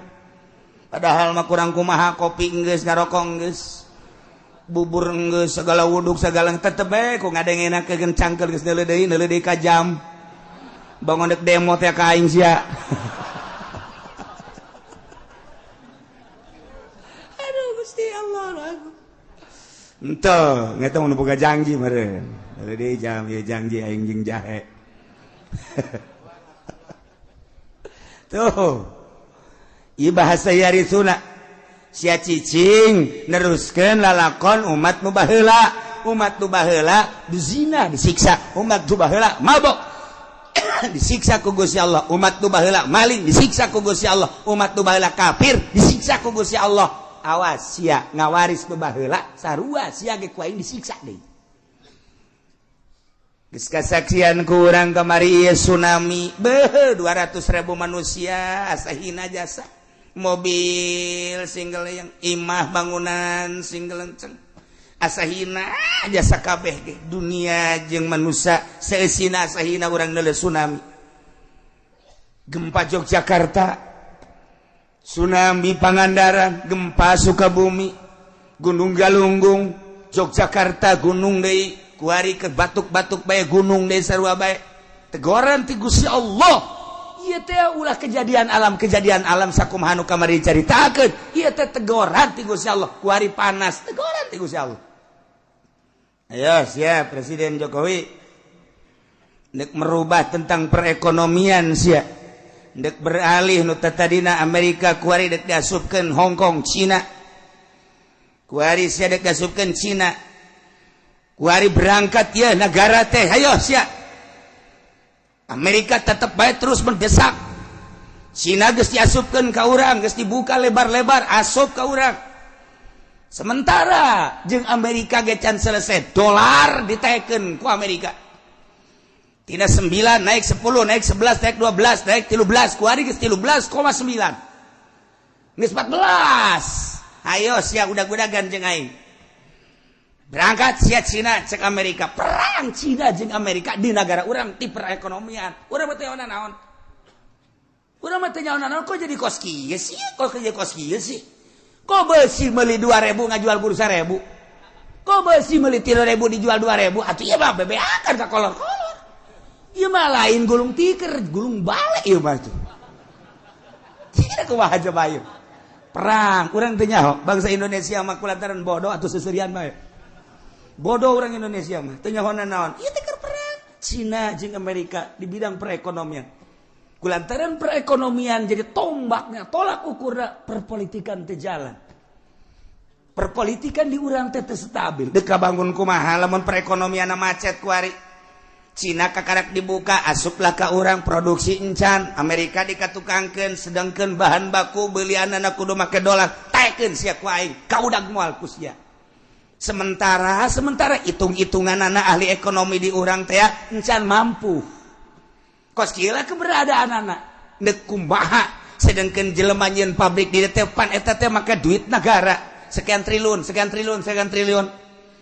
nah perpajakanna terus melambung teu kaudag ku nyana lantaran nyana teh pajak tanah pajak bangunan pajak ekspor impor ieu teh kapan kudu dipenuhi sementara dolar naik bahan baku kudu dibeli ku dolar Cina nyerang ka urang ieu da kumaha ieu produksi teh aing balik ka Singapura teh saeutik anu boga karyawan 8.000 nyesa tinggal 2.000 nu boga karyawan 20.000 nyesa tinggal 5.000 tinggal bangsa Indonesia nu teu nyaon kieu amat sih dek demo ka mana oh pelindung di urang mah demo teh urang demo ka DPR lagi keur puyeng aing boro-boro siap aing ge sarua bae ieu.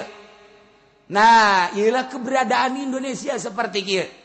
Nah, hakikatna menang Allah keur dicoba heulanan. Urang mencarita hakikat syariatna, aturanana Jokowi nu boga.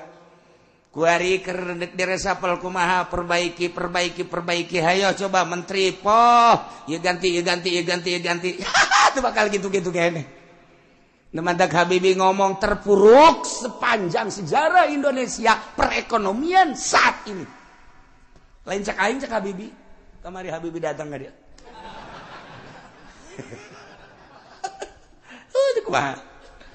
Nah ieu keur carita keberadaan negara. Kemudian panas cak Allah ayo sia. Dek jeung aing udag-udagan sia ayo. Sia dek ngaluhurkeun pertanian Jawa Timur akan ditingkatkan pertanian Jawa Tengah, Jawa Barat. Ketika persiapkan di Palembang, di Medan, di berbagai daerah, pokoknya ditingkatkan pertanian. Sebabnya perekonomian bakal macet. Kunyana geus ka itu. perekonomian industri bakal macet sebab moal kaudang melalui dolar ditaikeun ku Amerika. Hayo hayang nyaho udag-udagan perang Cina jeung Amerika. Asal Cina naik perang. Lamun Cina terus memaksa dolar bakal 15. Lamun Cina terus bae ku Indonesia dibere diketeruskeun naik 16.000. Jadi dari kumaha eta mah perang nyana. Ayo cek Amerika.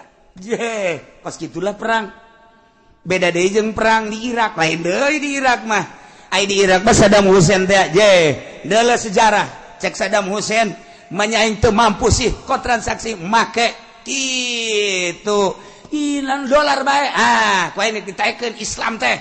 Dolar ku ari teu bisa transaksi di Irak. Meuli minyak kudu make dinar, meuli minyak kudu make dirham. Uang Irak. Iran kitu kene sepakat. Bingung kalah Amerika. Sakedeng nyin lah nyana perkumpulan ieu mah lamun diteruskeun bakalna negara Islam di mana-mana. Bakal terulang kembali wali sanga zaman kitu Raden Patah dengan Saddam Hussein, Islam akan tinggi. Urang mah teh nyawa minyak dengan sakitu perang perekonomian. Nah, dijadikan biologi padahal di Irak teh ngan omongan Amerika teh dihajar ku Amerika sorangan moal kuat Irak, dihajar ku dua anjing Inggris moal kuat, dihajar jeung Prancis moal kuat, nyeulah multinasional hajar Saddam Hussein sebab urang bahaya ka dituna bisa-bisa Islam naik deui. Islam nu mantak merudah sadunya kamari mah tanpa aya nu nitah spontan. Tuh lamun dibuka sejarahna kos gitu. Kuari di Indonesia geus tamah geus carita Irak tamah geus beres tamah geus. Beres geusan teman guys. Geusan heulana. Kuari urang mah carita Jokowi. Presiden urang eta kajen kumaha ge. Perang Amerika jeung Cina. Hayo udag-udagan sia. Kamu bisa henteu sia. Ketika Cina terus yen naik jeung uang Cina naik yaitu dan naon garang Amerika masih kene siap naik deui dolar. Mual kuat kajen kumaha. Nu mantak cik Jokowi urang kuari mah beralih ka pertanian. Urang siapkeun pertanian. Wah, geus disiapkeun nya lagi geus boga pemikiran. Ieu moal kuat. Ngudag dolar Amerika teh moal kuat. Geus urang kana pertanian. Cak Allah lain kitu titah ibadah atuh ka aing. Jas sia ngandelkeun pertanian teh ngandelkeun hujan, panaskeun ku aing sia. Lain titah ibadah enang udag-udagan. Bejakeun para ulama nu sekeliling mengelilingi Jokowi. Tita ibadah ka Gusti Allah kitu masyarakat. Ulah udag-udagan yang ka kawasan Allah. Lamun dipanaskeun, panas anu luar biasa. Deuleu India, deuleu Pakistan, brek parah. Di tropis tinggal tropis. Allah Maha segala-galana. Awalam yahdi. Apakah teu jelas ka jelema anu seakan-akan mempusakai bumi? Cicing teh nyana jadi warisan dianggap pusaka. Bisukna cicing imah-imah sangeunahna bae sabada dirusak ahlina nu baheula. Encan jelas Allahuna sya'u. Lamun teh mah kaula ngersakeun asobnahum kaula ge bakal ngeunaan ka manehna siksa ku sebab dosa-dosa nawas. Wa natba'u ala qulubihim fahum la yasma'un. Kaula nu agung teh geus ngelak geus ngecap geus nyeplok kana hate-hatena jelema nu berheula. Manan manehanna teu iman teh, manan manehanna teu percaya, aju ku kaula disiksa. Aju nyanana henteu daekeun ngadenge kana piwuruk-piwuruk si mata daburin. Ngan sakadar didengekeun dipikir henteu, sakadar ngadengekeun dilaksanakeun henteu. Akhirna jadi guguyon siksa ku aing tah jelema-jelema nu baraheula teh nu mantak disiksa teh teu percaya ka aing hatena ku aing geus dicap diceplok distempel geus moal iman kulantaran buang kawarah jasa. Teu menutup kemungkinan anu ngawariskeun taneuh nu baraheula di urang zaman Bung Karno, Masya Allah menyatus desa Bang sampai Merauke. Bung Karno menyatukan umat, musyawarah jeung para penggede jeung para inohong tokoh-tokoh masyarakat, berbagai lapisan politikus, ekonomi jeung ahli agamana. Kyai diajak musyawarah, yuk urang nyatu nyahiji dari Sabang sampai Merauke istimewana Bung Karno. Tapi ku hari berpecah belah. Ku hari ge kapan geus hampir memaksakeun sabenerna per provinsi. Kulantaran naon asah teu kageroh ku hari. Lamun Aceh ku hari geus memecahkeun diri, Papua geus hayang misahkeun diri. Kemudian Banten ge Banten selenting-selentinganan geus hayang misahkeun diri. Kulantaran naon eta? Teu kagero permasalahanna. Teu kagero geus dijieun otonomi daerah ku ari mah tuh. Pelaksanaan pembangunan kumaha sadaerah-sadaerahna pemasukan gede hebat berendaerah pasukan letik berarti saaya-ayana dilaksanakeun geus otonomi daerah tapi tetep bae otonomi tinggal otonomi jalan mah tetep bae renjul bae. Deuk kumaha deui atuh deuk kumaha deui. Oh, horenganan sistem nu aya di urang anu teu bagus. Atawa manusia-manusiana geus boho kana sistem nu aya. Geus kudu dikumahakeun. Ieu mah keur nyaritakeun kebangkrutan urang. Diceplok ku Allah komo lamun datang ka lain sekedar mabok, lain sekedar zinah, lain sekedar korupsi, bahkan manehanana kufur teu percaya ka Allah.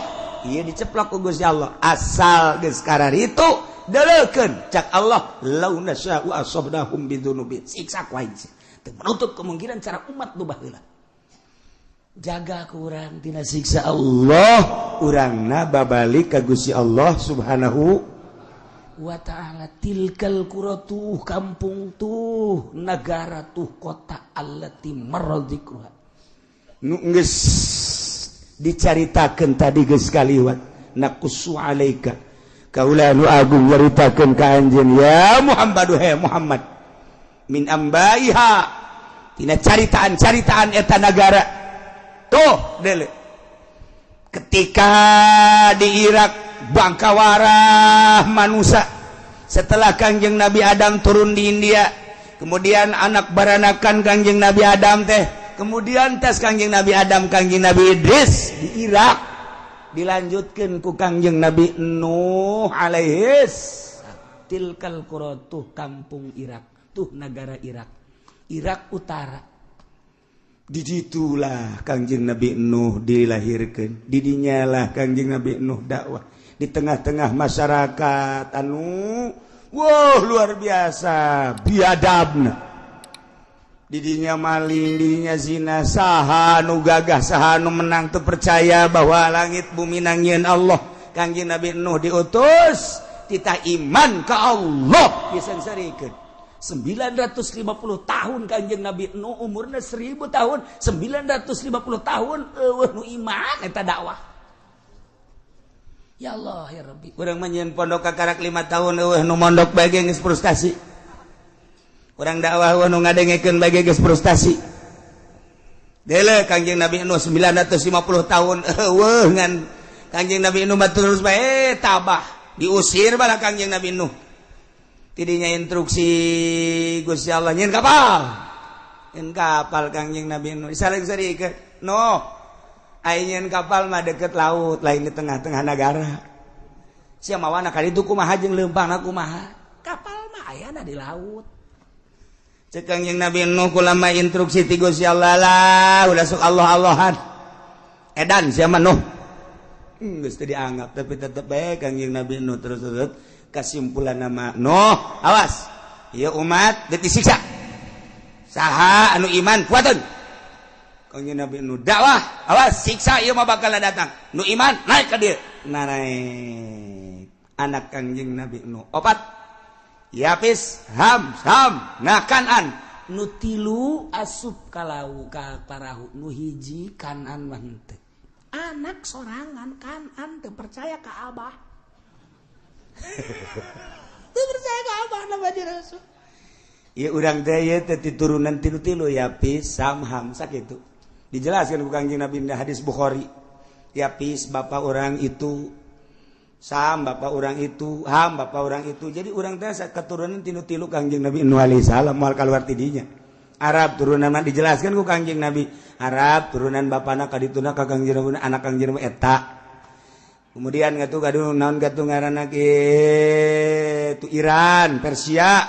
ya eta keturunan anak terus kayak Turki Cina ya termasuk urang iya oke urang lamun nyaritakeun hadis Kangjeng Nabi nu eta jadi kesaturunan kadi itu hiji nu teu iman Kanan tedek naik Kanan kadieu cak Kangjeng Nabi nu iman siksa ieu lah bah siksa di mana abi naik ka ditu ka tanggal kalapa ada liput sia tanggal kalapa ge bong moal mah nya tiba heula ge tilok tanggal kalapa tilok liput ku cai ieu mah siksa sadunia ieu mah moal bah paling ge lah kula mah lamun tanggal kalapa kaliput kula mah ka gunung geus atuh teu iman ngaranna ge terus disiksa teh naik di mana Kangjeng Nabi Nuh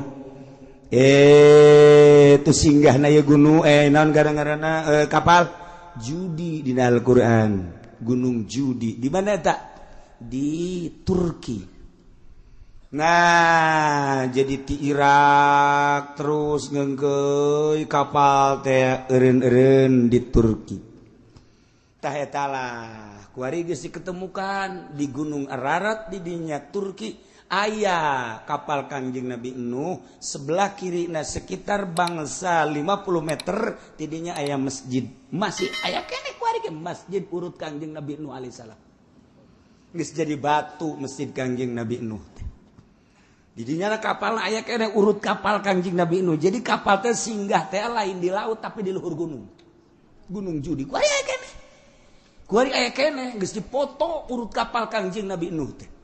Kemudian laut nu pernah kitu diberangkatkeun ku kapal Kangjeng Nabi Nuh ku didinya mah ke satelit. Coba laut mana? Aya kuari kecanggihan alatnya seperti eta.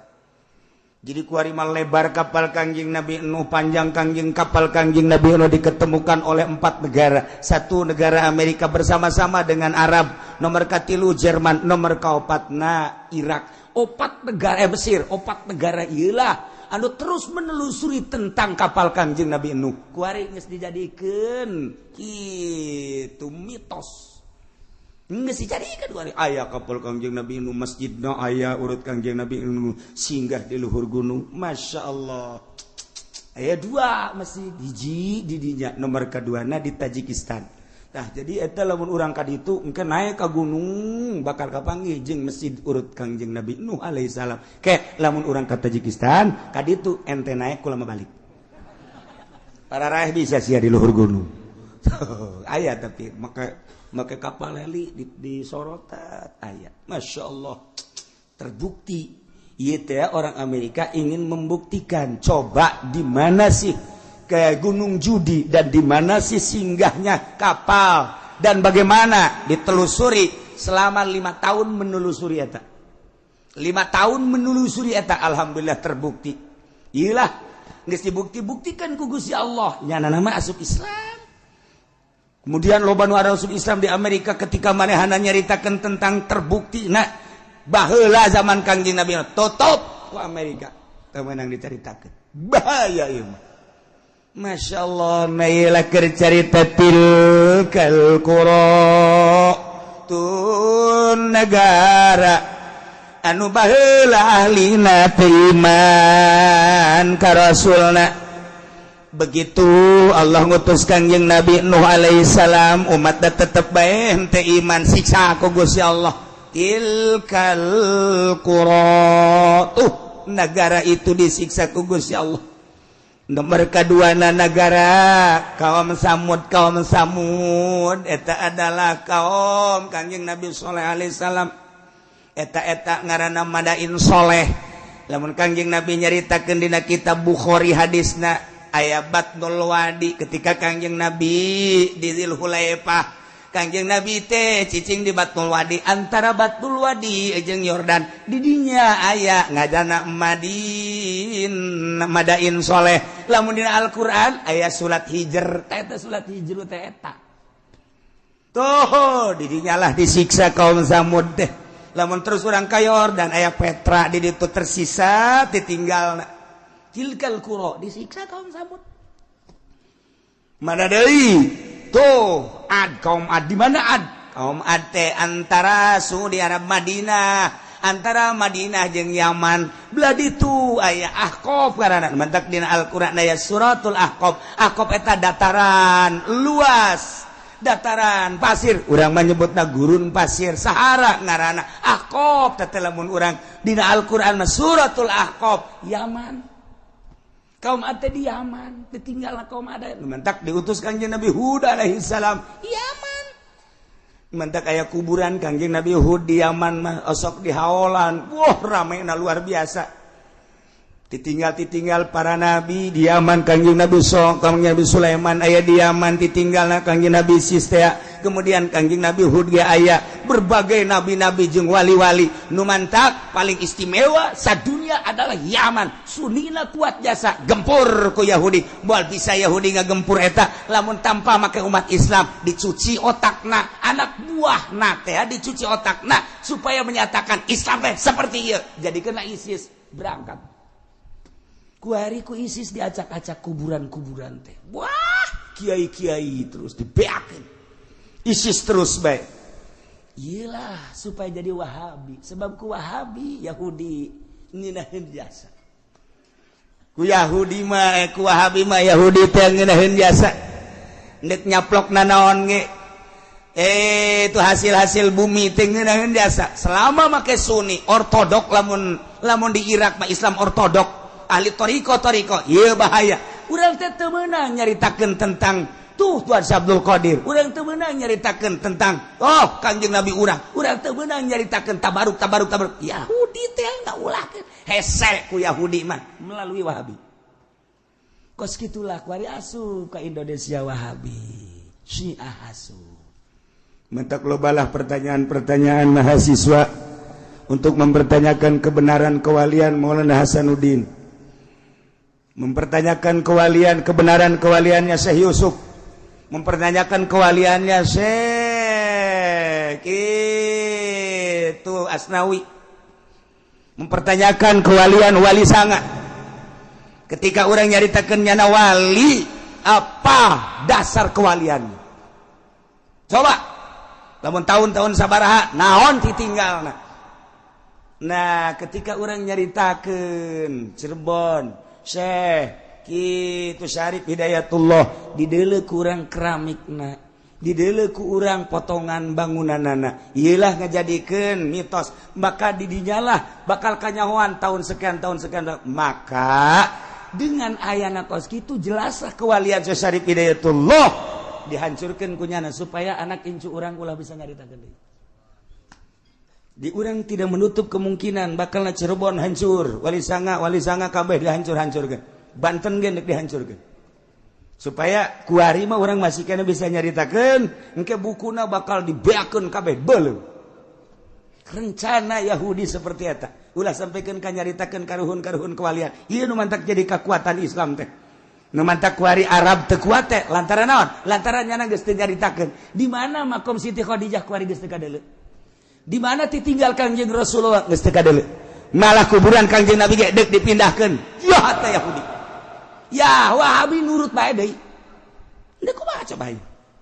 Nah, mantap kuari digempur memeh Mekah jeung Madinah. Kangjeng Nabi nu bakal diacak-acak engke Yaman heula sebab di Yaman lah loba ditinggal ahli sunnah wal jamaah nabi-nabi. Irak geus hancur, kuari Yaman dihancurkeun. Engke terus tas Yaman bejana ka Indonesia. Moncongna geus dikieukeun tah. Ti Australia moncong geus dikieukeun. Tepat Cikupa. Geus diukur ku nyana. Dikacikupakeun bae ka janceun aya citra. Aya anu ngabisiki, coba cenah ka Puri, ulah Puri mah eueuh teh mah Puri mah. Puri mah aman eueuh nu zina, eueuh nu mabok. Eueuh di dinya mah. Aya ge anu eta doang nesian 50. Ka ieu di urang teh geus di berbagai sektor di luhur geus diisi ku Wahabi pun hayang nyaho. Di kepemimpinan Jokowi ieulah kadeuleu rapuhna nu mantak dipaksakeun lah NU dengan Agil Sirot kudu naik di sadajan sabaraha miliar kudu bae. Urang lamun nyaritakeun kitu bakal ngabukakeun tentang keberadaan Indonesia. Kunaon sih bisa memaksakan aya bergaining jeung ieu. Sebab naon keur memperjuangkeun kewahabian jeung kesyiahan. dicaritakeun soge maksudna kumaha hati-hati ka hareup lain lalaga dia mah terus dipaksakeun padahal mah NU mah lain kos kitu kuduna atuh tipe NU mah lain kos kitu kudu tawadu kuari ge tawadu ngan tawaduna kuari mah tawarna duit jadi lain tawadu asli nah ieu kuduna aslina NU mah tawadu DP kok kuari main kos kitu lain sekedar lain nyaritakeun tentang keaiban NU tetapi keberadaan NU seperti etalah dipaksakeun kajen kumaha ge sebab naon aya nu diperjuangkeun di tubuh pemerintahan supaya sunni ieu rusak dihancurkeun lalaunan wow leuwih jeli ahli-ahli Allah aman takabi blut pigideg bae tapi babi nu saja anu nyarahun gide kumaha ka hareupna ai kula mangan sakadar lah atuh nyaritakeun keberadaan kos kieu bae sakadar supaya nyaho bae abeh urang hati-hati anak urang pasantren-pasantrenkeun si hade abeh engke tetep bae kuat perang masalah geus wih cenah kieu perang masalah ja perang paeh teu perang paeh ieu ulah kitu cenah kieu kula can kawin-kawin heula sia deula saya mikiran kitu bae sih mikiran hulu nu leutik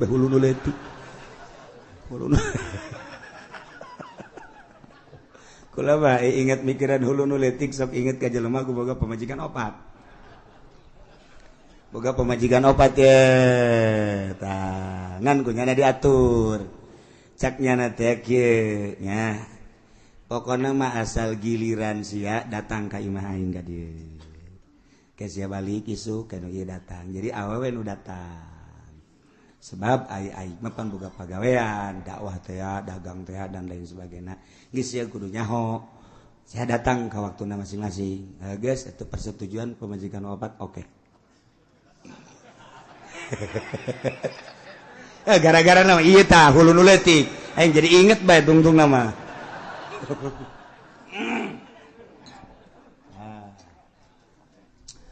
geus kitu paringana barang-barang penting teh pan nu datang ieu penting ieu ya. Ku nyari telepon ge teu datang.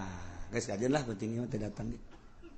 Penting kadua giliran nu anu biasana nu kadua ieu. Teu datang deui bae. Sial aing geus pargel kieu teu datang cek nya teh. Nu katilu ge teu datang deui bae. Pamajikan nu kaopat bebereun datang ieu teu datang deui bae. Masya Allah cek nya isi kunaon kieu teh. Opat nak udah datang hiji-hiji aja salarial jasa aja langsung nyono pas nu ngariung di lembur eta nu ngariung kebeneran nyana titah nyambut nyana dulur-dulur sadaya geus esi nyambut na manusia ngan nyana nyelipkeun urusan nyana itu biasa tanya ki pudol emang kitu penceramah nyana nyelapkeun urusan nyana cak nyana teh kula mah urusan sambutan mah geus beres ye nya ngan ieu mah kieu saeutik mah dulur horenganan eta pamajikan ngaladenan salaki ganjaranana sarua jeung ngabunuh Yahudi 70 lamun pamajikan ngaladenan salaki berarti sarua jeung jihad fisabilillah ngabunuh pamajikan 70 beuh eta lamun sakali lamun salila hirup berarti alajur kabeh Yahudi. Ieu mah keur carita gede jasa ganjaranana. Eta pamajikan opat ngadengekeun BKB di Majaheun nya horeng gede tah ganjaranna. Geus we balik ka imah tah pamajikan datang. Assalamualaikum. Waalaikumsalam. Dia datang ye. Naon? Kula mah kabita ngadenge tadi kakak nyarita. Cek cenah ieu 70. Cek cenah ganjaranana. Atuh ayo rasa sarere. Beres lah kula mah lantaran ieu mah tuh geus beres kula balik ya geus sabodo teh balik mah balik teu kebal datang deui nu hiji deui. Waalaikumsalam. Naon ya kade tadi kula ngadenge cenah 70 sarua jeung mehan Yahudi heuh bener atuh kula mah lah ieu mah hitung-hitung jihad bae hayo geus beres nu kadua nu kadua balik nu katilu datang deh. Waalaikumsalam. Aya naon ieu penting-penting ada. Kula ngadenge tadi kabita ajaknya na sarua jeung ngabunuh 70 Yahudi. Kula ge hayang. Hayu atuh. Hayu berangkat deui. Beres eta nu kaopat. Dipaksakeun ku nyana. aju ngomong jaknya na bah orang lain Yahudi nu pae aing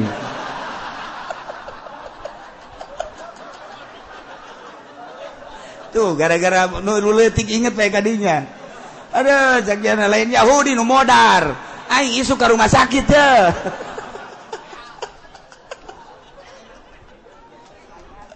Masya Allah karena geus teu kudu opat-opat hiji bae urang nu teratur ngan lamun hiji kurang ya dua lah masalah lah gitu. Ngan nu teratur rasa penting dihijikeun gitu atuh teu mah modarnya na tuh Masya Allah tilkal qura itu negara-negara nu tadi dicaritakeun teh aku kaula dicaritakeun ka anjeun Muhammad tina caritaan-caritaan ahlina itu tadi Kangjeng Nabi Nuh kemudian itu Kangjeng Nabi Saleh kemudian Kangjeng Nabi Hud umat tadi siksa Al-Aqab nah etalah Kangjeng Nabi Lut Yordan terus kebelah itu urang endek gitu ka mana ka arah gitu Palestina didinya antara Yordan jeung Palestina didinya teh naik kadinya tah eta teh aya tanah anu dibalikeun ku Gusti Allah handap jadi luhur-luhur jadi handap tandus hideung ku ari ge teu bisa didatangan panas nu dipager ku negara Yordan eta Kanjeng Nabi umat Kanjeng Nabi Lut umatna siksa numantek Kanjeng Nabi Lut na disalamatkeun ku Gusti Allah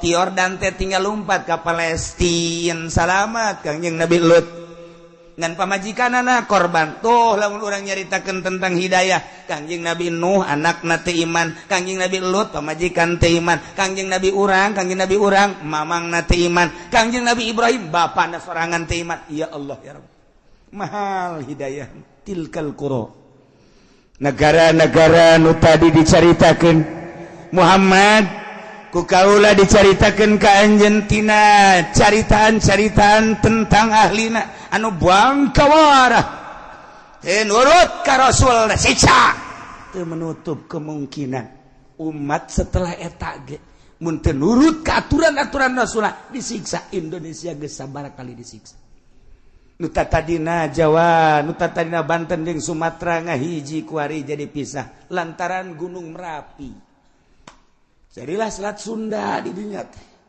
eta teh siksa terus datang ka dieu ka mau tsunami teh anu mun kuari eta teh siksa Masya Allah karim geus sabaraha ieu urang jutaan manusia nu tersiksa kok teu dijadikeun barometer teu dijadikan ibrah si ku urang teh apakah can jelas gitu umat nu baheula disiksa tanjakeun ku ari nu Batak Tasikmalaya Galunggung disiksa tanjakeun kunaon eta kredit ditanyakeun kredit eta teh ahli kreditnya teh urang dinya urang kitu rancapaku terus urang kadinya kredit nu mantak eta kamari ieu kitu Padang eta Padang teh dibelebeskeun ku Gusti Allah datang ka kuari wallahu alam kumaha gunung nimpah negara eta datang ka kuari sabaraha ribu manusia kunaon eta tanyakeun Padang emang kumaha gitu Padang ya Allah ya Rabbi eta nu mantak Aceh disunamikeun di Aceh kunaon ganja anu luar biasa dikirim ke unggal negara lewat Merak lewat Singapura dan lain ganja beuh datang ka kuari nu ngaran ganja di non gitu ngaranna di dinya di Aceh jadi sorangan Masya Allah nu mantap kuari urang lamun dahar di Padang sing hade ngeunah keberesna tunduh eta teh make ganja eta lain lawar jadi persediaan biasa jadi makanan biasa urang di Padang di Aceh di ditu mah urang mun namu ka Aceh lamun urang teu ngarti ka agama ketika masak di ganjaan nikmat di daharna teu kebal PS ganja jadi sorangan lamun urang nyaritakeun ganja di Aceh jadi sorangan urang nyaritakeun di Yordan eta teh kitu zaitun jadi sorangan jadi sorangku lagi kaget sisa gunung Zaitun barang terus naik mobil di sisi imah kebelah Zaitun horeng jadi sorangan nu mantak Zaitun ke mancanagara Zaitun nu aya di urang geus di naon dikemas eta teh menang ti nagara Yordan jadi sorangan mantak dina Al-Qur'an watini wazaituni waturi sinina wa hadzal baladil amin demi tin demi zaitun Waturi Sina demi Gunung Tursina emang didinya terus Yordania Mesir terus ke Palestina Gunung Tursina okas Gunung Judi teh di Turki terus ke terus tilu negara eta teh Gunung Judi kabeh tilu negara Gunung Judi kos Palestina ke Tursina eta urang di Yordan Mesir terus ke Palestina terus eta ngaranna Gunung Tursina kabeh Judi sarua bae itunya Tajikistan etanya Gunung Judi di dinya Turki Gunung Judi tilu negara Afghanistan terus kan itu eta Gunung Judi kabeh Masya Allah urang mah mau nyaritakeun gunung santri cerah hiji urang Gunung Karang eta loba Gunung Karang tapi nu kanyahoana mah nu gedena bae kos kitulah di urang mah di luar negeri bang tuh gunung tilu negara urang kula nanyakeun mana ieu Gunung Tursina sugan kula macel cara gunung santri horenganan ada kulu cekna Tursina Masya Allah kula nanya tak kagaibna ieu mana gunung Tursina gunung Tursina cekna ada kulu Tursina kabeh Tursina teh di dieu datang Yordania Mesir terus ka ditu Palestina ada kulu Tursina cek kula teh ieu mah aing lain etan aing ditanyakeun gae urut Kanjeng Nabi Musa mana gerib cekna sakedeung deui pas sakedeung deui geus deket kan lantaran penting dibejakeun tah ieu ceritakeun gu nyana ieu lah gunung urut Kanjeng Nabi Musa atuh mun kurang turun bisa tante cek nyana teh jahat di dieu loba garong ulah peuting kebenaran lewat kadinya peuting ngan neuleuh doang ieu dibejakeun gu nyana ieu lah gunung Tursina urut Kanjeng Nabi Musa ngan lamun peuting henteu ngajamin keamananana sebab daerah dieu jahat-jahat keneh paingan aya polisi setiap mobil aya polisi dikawal ku polisi Masya Allah horenganan kejahatan-kejahatanana luar biasa tilkal qura tuh negara-negara ieu keur carita negara-negara anu ku Gusti Allah dicaritakeun ka Kanjeng Nabi urang anu diturunan rasul-rasul urang mah jauh teuing urang nyaritakeun negara urang bae tuh Aceh jadikeun ku maneh contoh tuh Tasikmalaya jadikeun contoh tuh kitu Sukabumi jadikeun contoh tuh Padang jadikeun contoh kade ulah datang tai goyang tuh Yogyakarta kudu kumaha tuh iman ka Allah Subhanahu wa ta'ala lobakeun taqarrub tafakkur ka Gusti Allah Masya Allah wa laqad ja'atuhum rusuluhum bil bayyinati wallahu a'lam